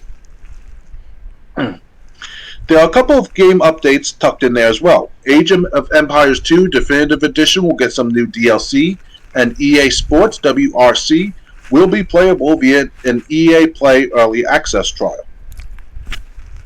As is customary, a few games will have Xbox Game Pass soon, including the Barista Sim Coffee Talk and a third-person shooter Gungrave Gore. Below is the list of everything coming and departing. We talked about it before, so we're not going to go over it again. I'm just gonna go over the games that they didn't bring up last time. Like a Dragon, the Gaiden, the man who erased his name on November 9th. That's coming to Cloud Console and PC. Wild Hearts comes to Cloud Console and PC via EA Play also on the 9th. Spirit Tea comes to Cloud Console and PC on November 13th. And Coral Island comes to Cloud and Xbox Series on November 14th. And it also brings up the list of games that we covered leaving. So, are you interested in any of the games that we didn't already talk about? November's lineup, huh? That's I mean, some of them. I'm not sure if I can't really explain it properly, but they don't really stand out for this month, really. Even though that we already have Game Pass of Wolfenstein and Halo 5 and such, so it's kind of like I already own Halo 5 to begin with, so it's no big deal. But other than that, it's just none of these games don't really stand out as much, really, in my opinion. Yeah, I agree. The only one I'm interested in from this list, I'm looking at what's coming, and the only one that I care about is Like a Dragon Gaiden, the man who erased his name, because that's supposed to be a sequel to the original Like a Dragon. But other than that, the rest of the games, I really am not excited about. Mm-hmm. Ready to move on? Yes, let's move on, please. Okay.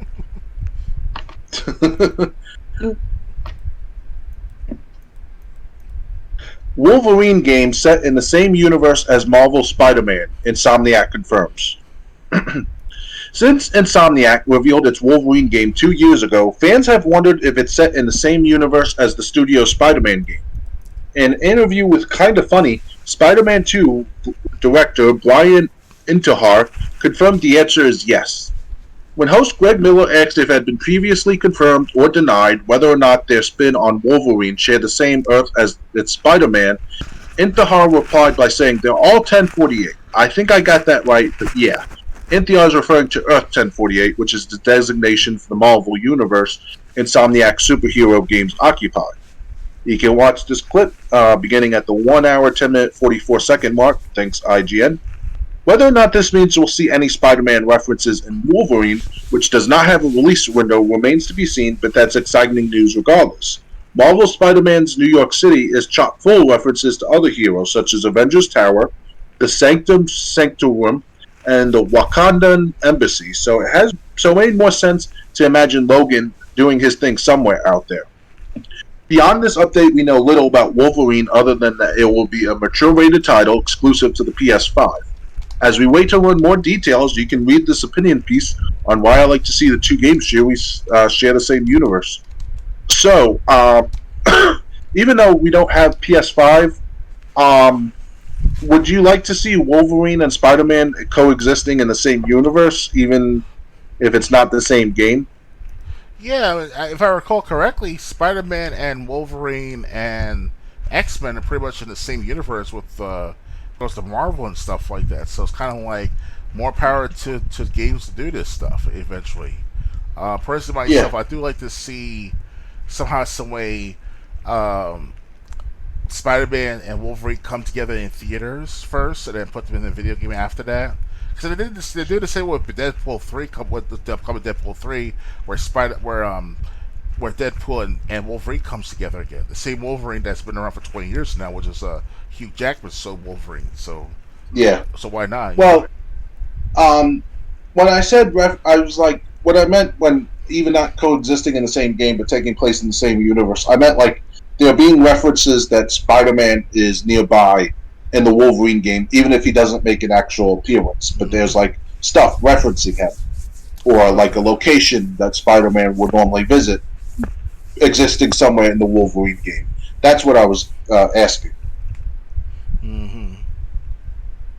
But yeah, I would like to see them exist. Hey, they all existed together in Marvel Ultimate Alliance. I know that's different. These are singular games, not a group effort. But I would like to see them exist. Hey, they all existed together in Marvel Ultimate Alliance. I know that's different. These are singular games, not a group effort. But I would like to see them exist. Hey, they all existed together in Marvel Ultimate Alliance. I know that's different. These are singular games, not a group effort. But yeah, why not? It sucks that this game's only for PS5. Because I did play a Wolverine like Origins. It was X-Men Origins Wolverine on 360, I believe, and that was a good game. Hmm. So, but unfortunately, this one is only if you'll only be able to try it if you have PS5. Okay. But yeah, why not? I mean, why not have all these superheroes, exist in the same place? Well, or at least be referenced. You don't have to have all the superheroes in the same game unless it's a Marvel Ultimate Alliance game. But have these superheroes, have references to other superheroes that exist in the same timeline but aren't going to be making an appearance. Have a building or a location or some reference to them. That's what they did in the Marvel Cinematic Universe for the last 20 years now, with Stan Lee as the stand-in or a cameo in every Marvel film up until until which one? It's like Spider-Man 1? Spider-Man with Tom Holland in it. Mm. So yeah, so so I would say definitely put them in the same universe. And like I said, you can get around having them appear by having some reference to them, whether it be a location or some random NPC talking about them. definitely. Ready to move on? Okay, ready. All right. Next, there's finally a new Silent Hill game, and fans already hate it. Oh, wow. Silent Hill Ascension is a confusing mix of interactive horror and a battle pass. Konami's Silent Hill franchise has been dormant for over 10 years. The last mainline game, 2012 Silent Hill Downpour, received mixed reviews, with most players put off by its messy combat and scares. It was up to Silent Hill Ascension, the first new installment in a decade, to help nudge the series back to the greatness of 1999 Silent Hill and 2001 Silent Hill 2. But Ascension, the interactive series made primarily by massively interactive entertainment company Genvid, has already failed to impress fans with its very first episode. What is Silent Hill Ascension? Activision blends Silent Hill canon with audience-led decision-making like a Twitch stream. It's more a grafted plan than a game, though its interactive horror might remind you of Until Dawn or Telltale's The Walking Dead. Like the latter, Ascension unfolds over multiple episodes. They're spaced out over the next few months, centered on two families slowly ruined by death and mysticism. The first premiered October 31st on the Ascension mobile app and the Ascension.com website. Players have a 24-hour window to weigh in on story decisions, rewatch the series, typically 15-minute long episodes, and solve puzzles to earn influence points, an in-game currency that makes fans' decisions more important. Genvid CEO Jacob Novak emphasizes to Kotaku that the most important aspects of Ascension are free: the live streams, on-demand experiences, interactive endurance sequences, the ability to influence story outcomes, all free, he says over email, but yes, unfortunately, this thing has a battle pass. You can earn influence points for free, but with the puzzles I mentioned, but the $20 Founders Pack, available through November 14th, nets you over 100 tiers of rewards and influence points, plus additional exclusive cosmetics, a recent press release says, which lasts through the remainder of the Silent Hill Ascension season, or approximately 6 months worth of content. That doesn't, however, account for the other microtransactions Ascension has, including $20 for a large pack of influence points. How does Ascension really work? $20 is what I pay for movie tickets, so the Founders Pack price alone doesn't bother me much. But those who watched Ascension's first episode say the game's unpleasant user experience and abysmal live show aren't worth the price. I watched parts of the first episode on its Ascension.com archive and found that while the monsters look admirably repulsive, it's difficult to connect with Ascension's characters when their mouths don't move. I also noticed that when switching tabs for a few minutes, the Ascension website would automatically kick me out of its video player, and I reset my watch time. And it reset my watch. I guess the website reset his watch time. These minor frustrations seem pervasive, partially because Ascension isn't prepared for the traffic volume it received, Novak says. We're thrilled by the response and far exceeded expectations. We saw 1 million pre-registrations before we turned the streaming app live and significantly more concurrent users than we forecasted, he shared. The flip side to such unexpected volume is several systems were strained or unavailable for periods of time, but our team has been working to fix the problems and scale. On October 31st, players reported trouble downloading the Ascension app, logging in, and chat rooms wrecked by barely there spam filters. There's just no filter at all on chat, one popular Reddit commented said. People are able to spam Hideo Kojima coming in my tummy and boost it so it gets pinned to the top of the chat. That is so effing bad. Novak attributes inadequate moderation to unprecedented traffic too. Like several other systems, moderation was strained by overwhelming volume on premiere night, and yes, it is a critical priority already underway to improve and scale, he says. Several block lists that we had uploaded well in advance were not being respected by the system we used, or were being respected arbitrarily, and moderators who were there finding that their moderations were taking 10 minutes to go through. We're working with the company that develops the chat to fix this. You guys are not getting it, a Redditor said sarcastically. Ascension is a full Silent Hill experience in which you get to feel the psychological aspects of monetization abuse, which affects lives of both the game's characters and players. Ascension will go down in history as the most hated Silent Hill experience, another Reddit poster prophesized. Interestingly, Konami seems to understand how important Ascension is to the series. In the game's latest press release, Konami Silent Hill producer Motoi Ogomaru said that October 31st is special because Silent Hill Ascension is the first project in the resurrection of the Silent Hill franchise. Novak confirms to Kotaku that Konami Digital Entertainment and Genvin have collaborated closely to find ways to expand the story, character, and monsters of Silent Hill. We feature a diverse set of characters in new locations, first for the franchise, he says. I am very proud of this project, Okomaru said. Ascension's immediate flatlining feels even more depressing now, especially for series fans like me, who are already a little skeptical about the forthcoming Silent Hill 2 remake and ninth main game, Silent Hill F. Kotaku has reached out to Konami for comment on the reactions to last night's episode. It did not respond to Kotaku's request for comment in time for publication. So what do you think of this new game, Silent Hill Ascension? It's more like a live experience instead of an actual game, from what I gather. Really? That's what it sounded like.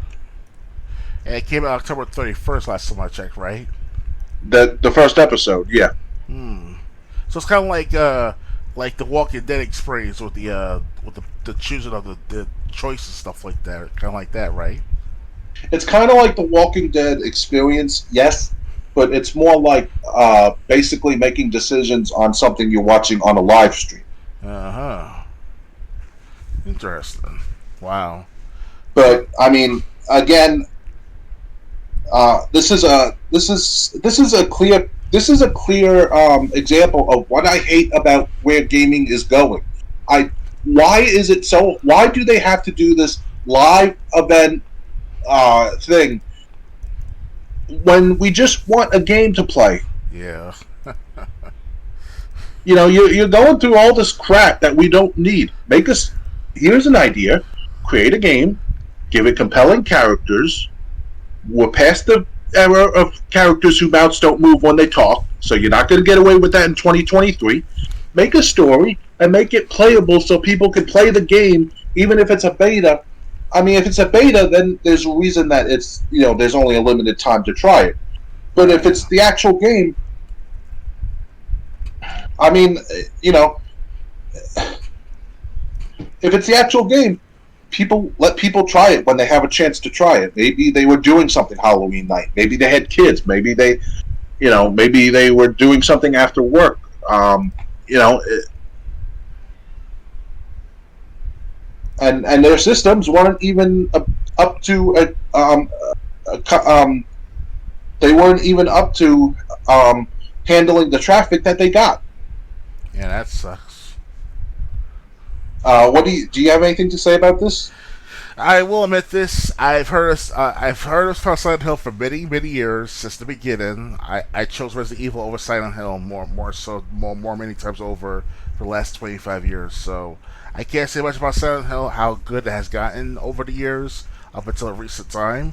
What I hear, but if it's just as good as Resident Evil and it gets worse after Resident Evil 6 or 5 especially, then it's like, what can I say? It's the continuation of like the same product, garbage in, garbage out, or dilution in, dilution out, and it continues to dilute, and just to the point where it lost it's a shell of its former self. So whoever's behind the makers of Silent Hill, or the first three Silent Hills at least, did an awesome job to create that experience for most people that they die-hardly earned back in the 90s and 2000s.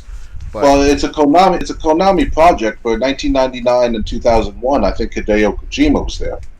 right, that's why Kojima's behind this shit. I forgot about that. So that surprised me totally. Yeah, I was like, damn, how they fucked it up after Silent Hill 5 or wherever Silent Hill Well, Ascension. well, they had Silent Hill PT, which came out in 2014. PT stood for Playable Teaser, but that was canceled when Hideo Kojima was fired by Konami. Yeah. And apparently, whoever's handling it now has no idea what the hell they're doing because they're so out of touch. They don't know what people want. If you made a Silent Hill game that was, with good graphics, including mounts that move of characters when they're talking, and characters that you could relate to, and there were repulsive monsters, which they got that part, and a good storyline, people would be happy with it. Yeah. But not. Why do we need this live event bullshit? Mm, And then you can't even handle the traffic that you end up getting. yeah. Again, that's what I gathered. So don't get me wrong. I love games like The Walking Dead, but at least in Telltale, The Walking Dead, you still had to move. You still had to go from place to place. Oh yeah. And this goes for any game: Batman, The Wolf Among Us, any game that was like the even Tales from the Borderlands. You weren't just making conversation choices or choices. You still had to do things in the actual game to trigger the next conversation choice or choice that you had to make. Definitely. This sounds like that was taken away. Again, if I'm wrong, I'm wrong, but I'm just going based on what the article said.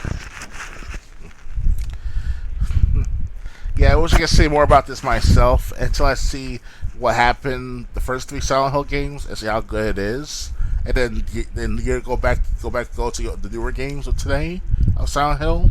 Then I can say something with so solidified opinion about the matter. But you are, of course, Triple J. You played Silent Hill before, so you understand the feeling in a sense. I played very little Silent Hill. I played a little bit of Silent Hill Downpour. I always, and that's basically it. I mean, most of what I learned about Silent Hill was from this article. Like fans loved the first two, Right. and I understand Downpour. While Dashi did a full playthrough of that game, which was the last game to be released before this one.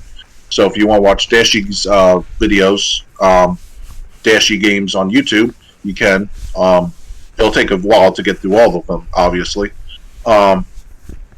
He played through the full game of Downpour. So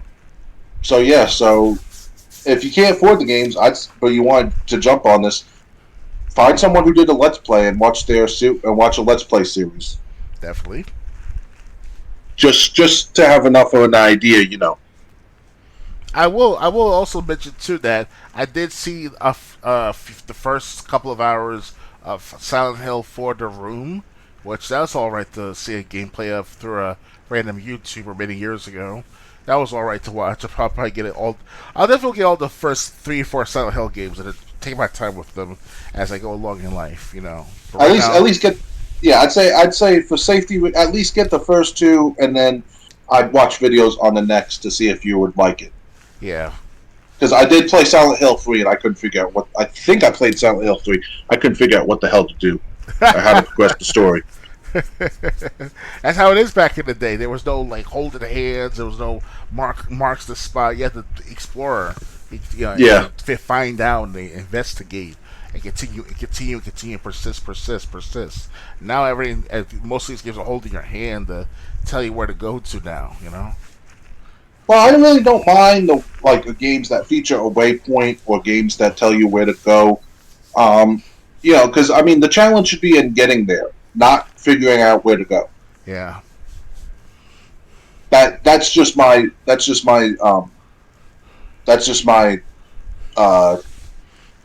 opinion. But like, look at Resident Evil 5. You knew where to go, but the challenge was from getting from point A to point B. Yeah. Maybe not the best example, but I enjoyed most of Resident Evil 5. Maybe not the best example, you think?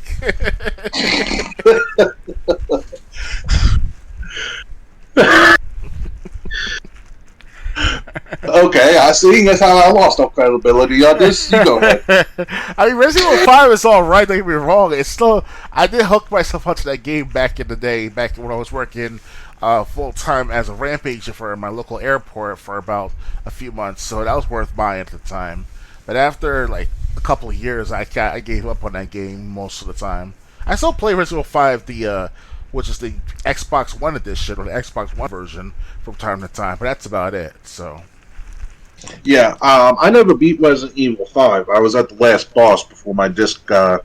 I think it got cracked in the middle. Okay. So, but I was before my disc before it broke. I was at the final boss. So yeah. Ready to move on to the final story for tonight? Yeah, let's do that. All right, time for the main event. Xbox is banning unauthorized controllers and accessories. Fighting game enthusiasts and others are furious about the new Xbox Series XS policy.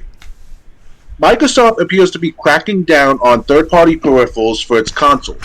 Players are reporting getting error messages when they try to use certain off-brand controllers on Xbox Series X and S, with the accompanying text telling them that the devices are not authorized and will no longer usable come mid-November.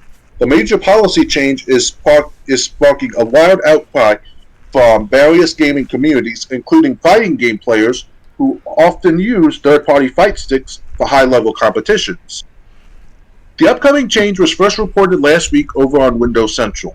An Xbox One user reported getting an OX82D60002 error code when trying to use her existing off-brand Xbox controller. A connectedness accessory is not authorized, a console warning read. Using unauthorized accessories compromises your gaming experience. For this reason, the unauthorized accessory will be blocked from use on November 12, 2023. Okay. A similar warning was reported by accessory maker Brook Gaming, which specializes in fighting boards and steering wheel adapters. Recently, we have received player feedback concerning these products when used on Xbox consoles. The latest OS version 10.0.25398.2266 released on October 16th during online gameplay, the company tweeted on October 20th. We deeply regret any inconvenience this may cause you. As many players have pointed out, this new policy could be one way that Microsoft is attempting to crack down on manufacturers of XIM and Cronus Zen adapters, which help players modify their controller inputs to cheat in popular online shooters like Call of Duty, Warzone 2, and Rainbow Six Siege. At the same time, the blanket ban will also mean that lots of cheaper off-brand controllers and custom gaming accessories will no longer work on Xbox.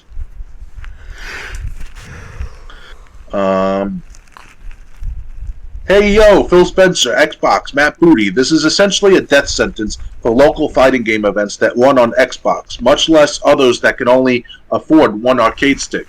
Fighting game content creator and expert Maximilian Dude tweeted on October 29th as the news spread. The Brook Gaming fans' converters are not cheat devices. They're a huge boon to the FGC. Please reconsider. The biggest question about the new restriction is whether peripheral makers will be able to apply to become authorized suppliers, or if the ban will remain in place for anyone who doesn't have a branded deal with Xbox. That would mean companies paying Microsoft for authorization, potentially increasing the cost of the devices themselves, or forcing some manufacturers to stop making devices for Xbox entirely. This is the situation that's already in place in PlayStation, and it's a huge drag. The PS5 only supports officially licensed controllers and accessories, of which there are very few. Most are also quite pricey. The result has been a near total lockdown that gives players few alternatives to Sony's DualSense. Microsoft now seems to be heading in the same unfortunate direction. Update. A spokesperson for Microsoft confirmed the ban will soon go into effect and said it's for performance security and safety. Microsoft and other licensed Xbox hardware partners' accessories are designed and manufactured with quality standards for performance, security, and safety, they wrote in their statement. Unauthorized accessories can compromise the gaming experience on Xbox consoles, Xbox One, Xbox Series. Players may receive a pop-up warning that their accessory is unauthorized. Eventually, the unauthorized accessory will be blocked from use to preserve the console gaming experience. The full list of supported devices going forward is available on Microsoft's website. So what do you think of third-party controllers and accessories being banned, basically? It's a good way to start a safety protocol for consoles as a whole, for most owner of game consoles, those that try to maintain the integrity of the product. Because yes, PlayStation went down the road of like a no return to limit their accessibility to other people that can't afford their official products. But at the same time, thanks to cheaters of like Apex Legends, Rainbow Six Siege, Call of Duty Warzone, for the past year and a half now, people are like buying these products or services or even that device to connect to the consoles now to cheat. And Microsoft can, I don't think they can do this, but they cannot create like a limitation on certain products specifically for that device. But in order to make it better and more efficient, they do it for as a whole for the entire console, meaning that you have to buy official licensed products that are approved by Microsoft to play on the as accessories on the Xbox. Which I can understand the feeling, like, you want to have the freedom to do what you want with your console and all, but if people are taking advantage of the system by cheating a lot and there's no purpose, and they just do it for the sake of, like, for fucking around and finding out the hard way, then that sucks for everyone. It is what it is. It's like that with what's going on here in the city. Now they want people to like the businesses. They want like the zero trans fat thing that was going on back 15 years ago. When there's a new protocol, something about with the salt or sugar intake is shown on the menus now. So basically, everyone has to comply because one or two companies or one or two restaurants or corporations of these restaurants are not on par with their safety standards to the consumers and customers of their product. So it's a win-lose. It's lose-lose for everyone, but it's well worth the long-term layout, the long-term outlook on the protocol of gaming. In a sense. Yeah, I just think this is. But the thing is, while it may sound good in concept, again, a lot of people, especially like in the fighting game community, they use different joysticks. They use like joysticks and stuff because it's a lot easier to pull off combo moves than on a controller. Yeah. And it just sucks that it's going to affect those people as well. Mm-hmm. So I think, honestly, and I think this might just kill like fighting competitions, because when people play fighting games, and I'm talking like experts that are good enough to play in these like tournaments where hundreds of thousands of dollars are on the line, most of them don't use a controller.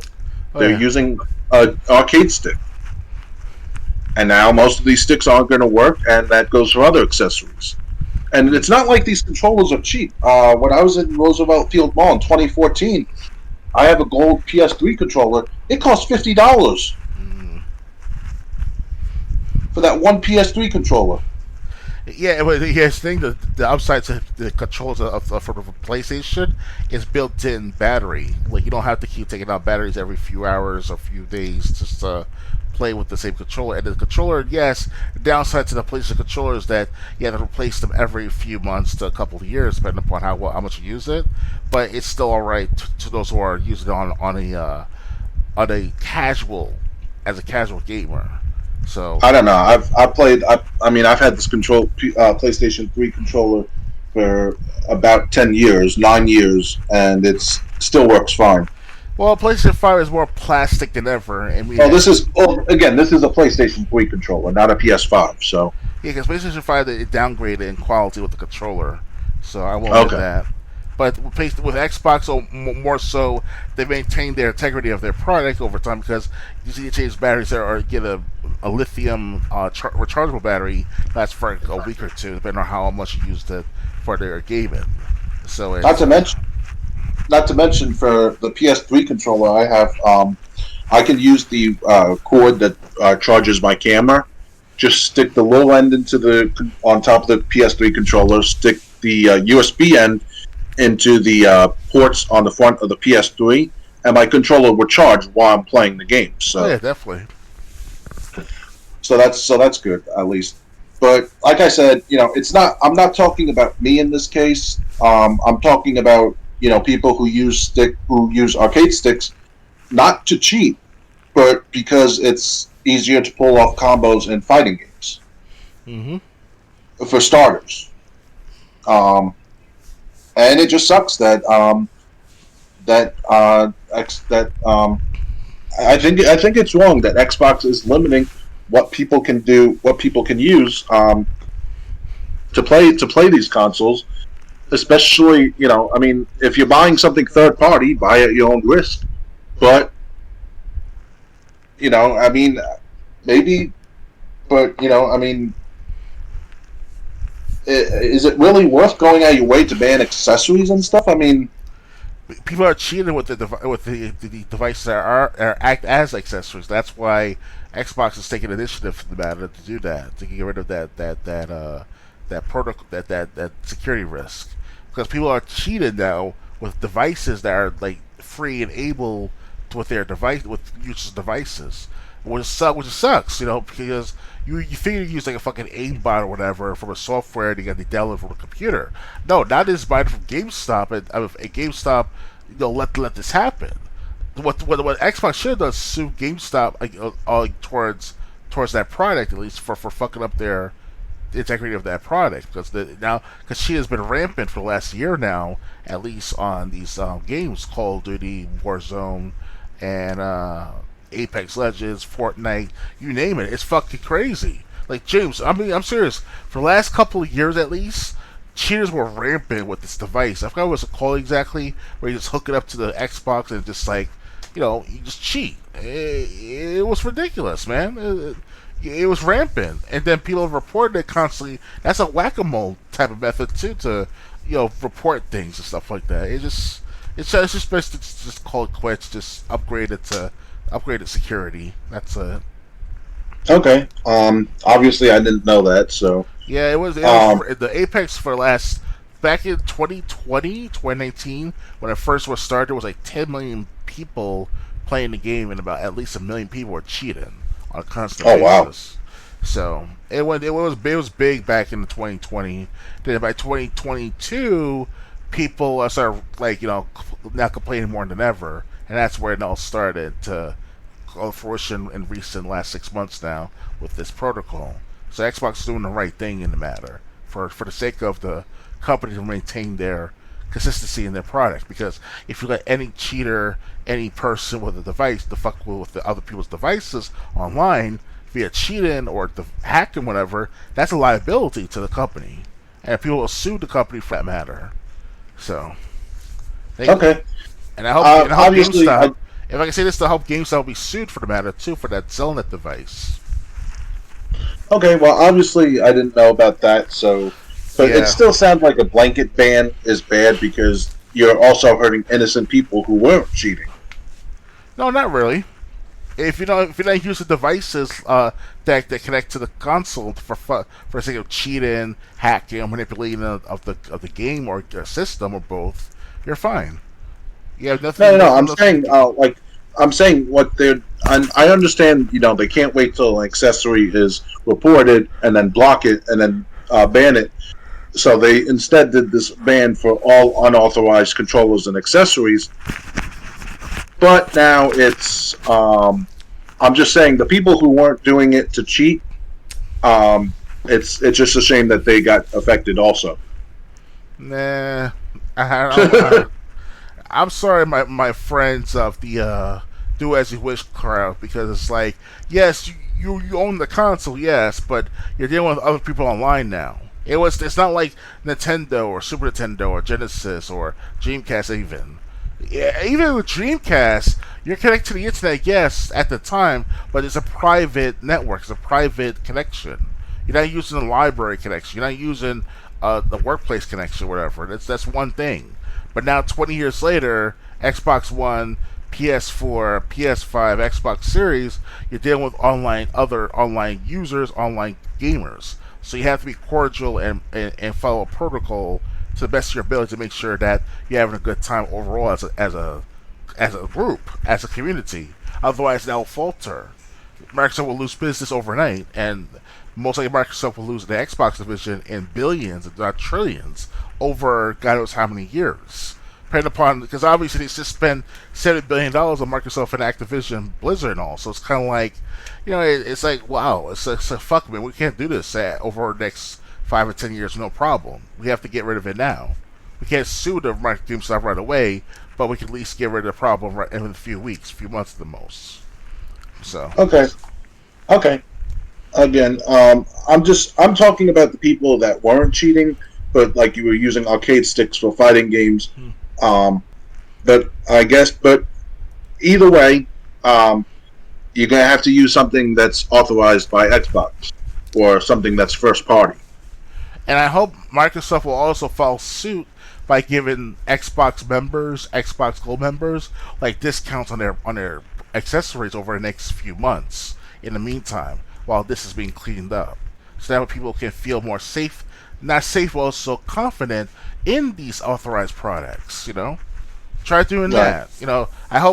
And I think that one of the reasons why, it is my opinion, of course, this is my speculation, why Major Nelson left the company.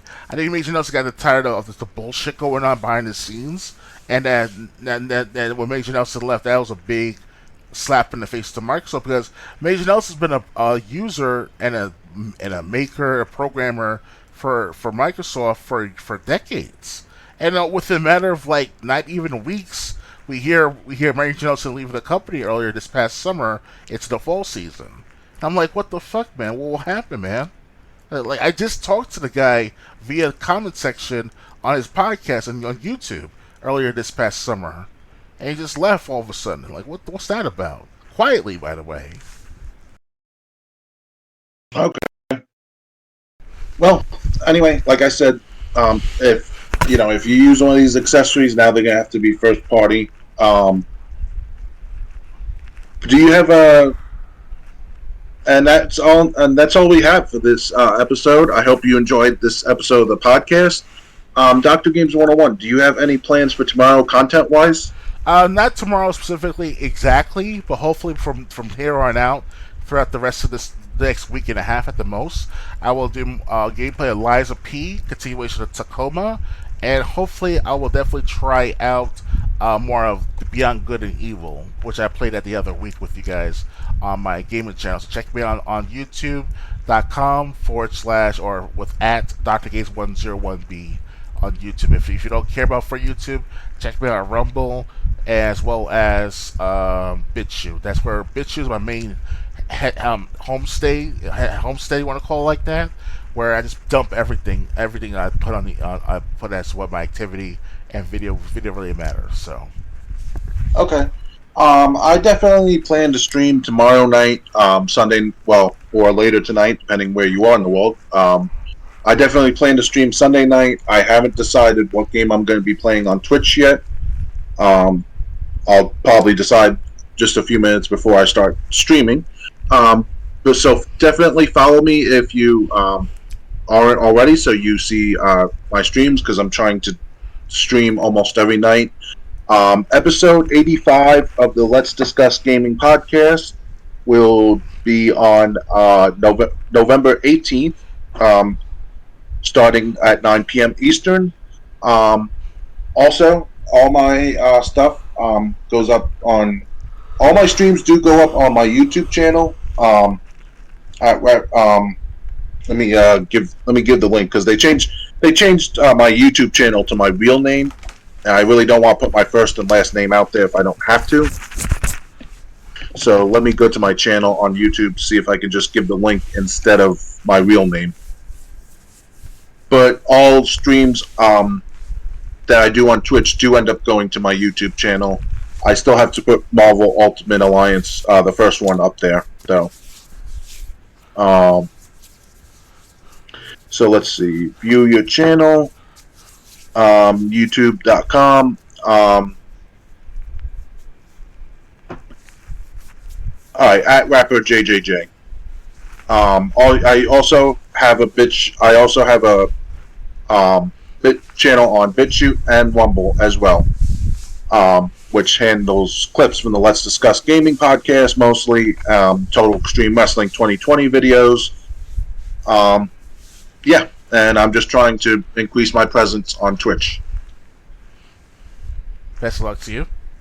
Thank you, and I hope I'll see you in future streams. Until then, good night, everyone. Goodbye.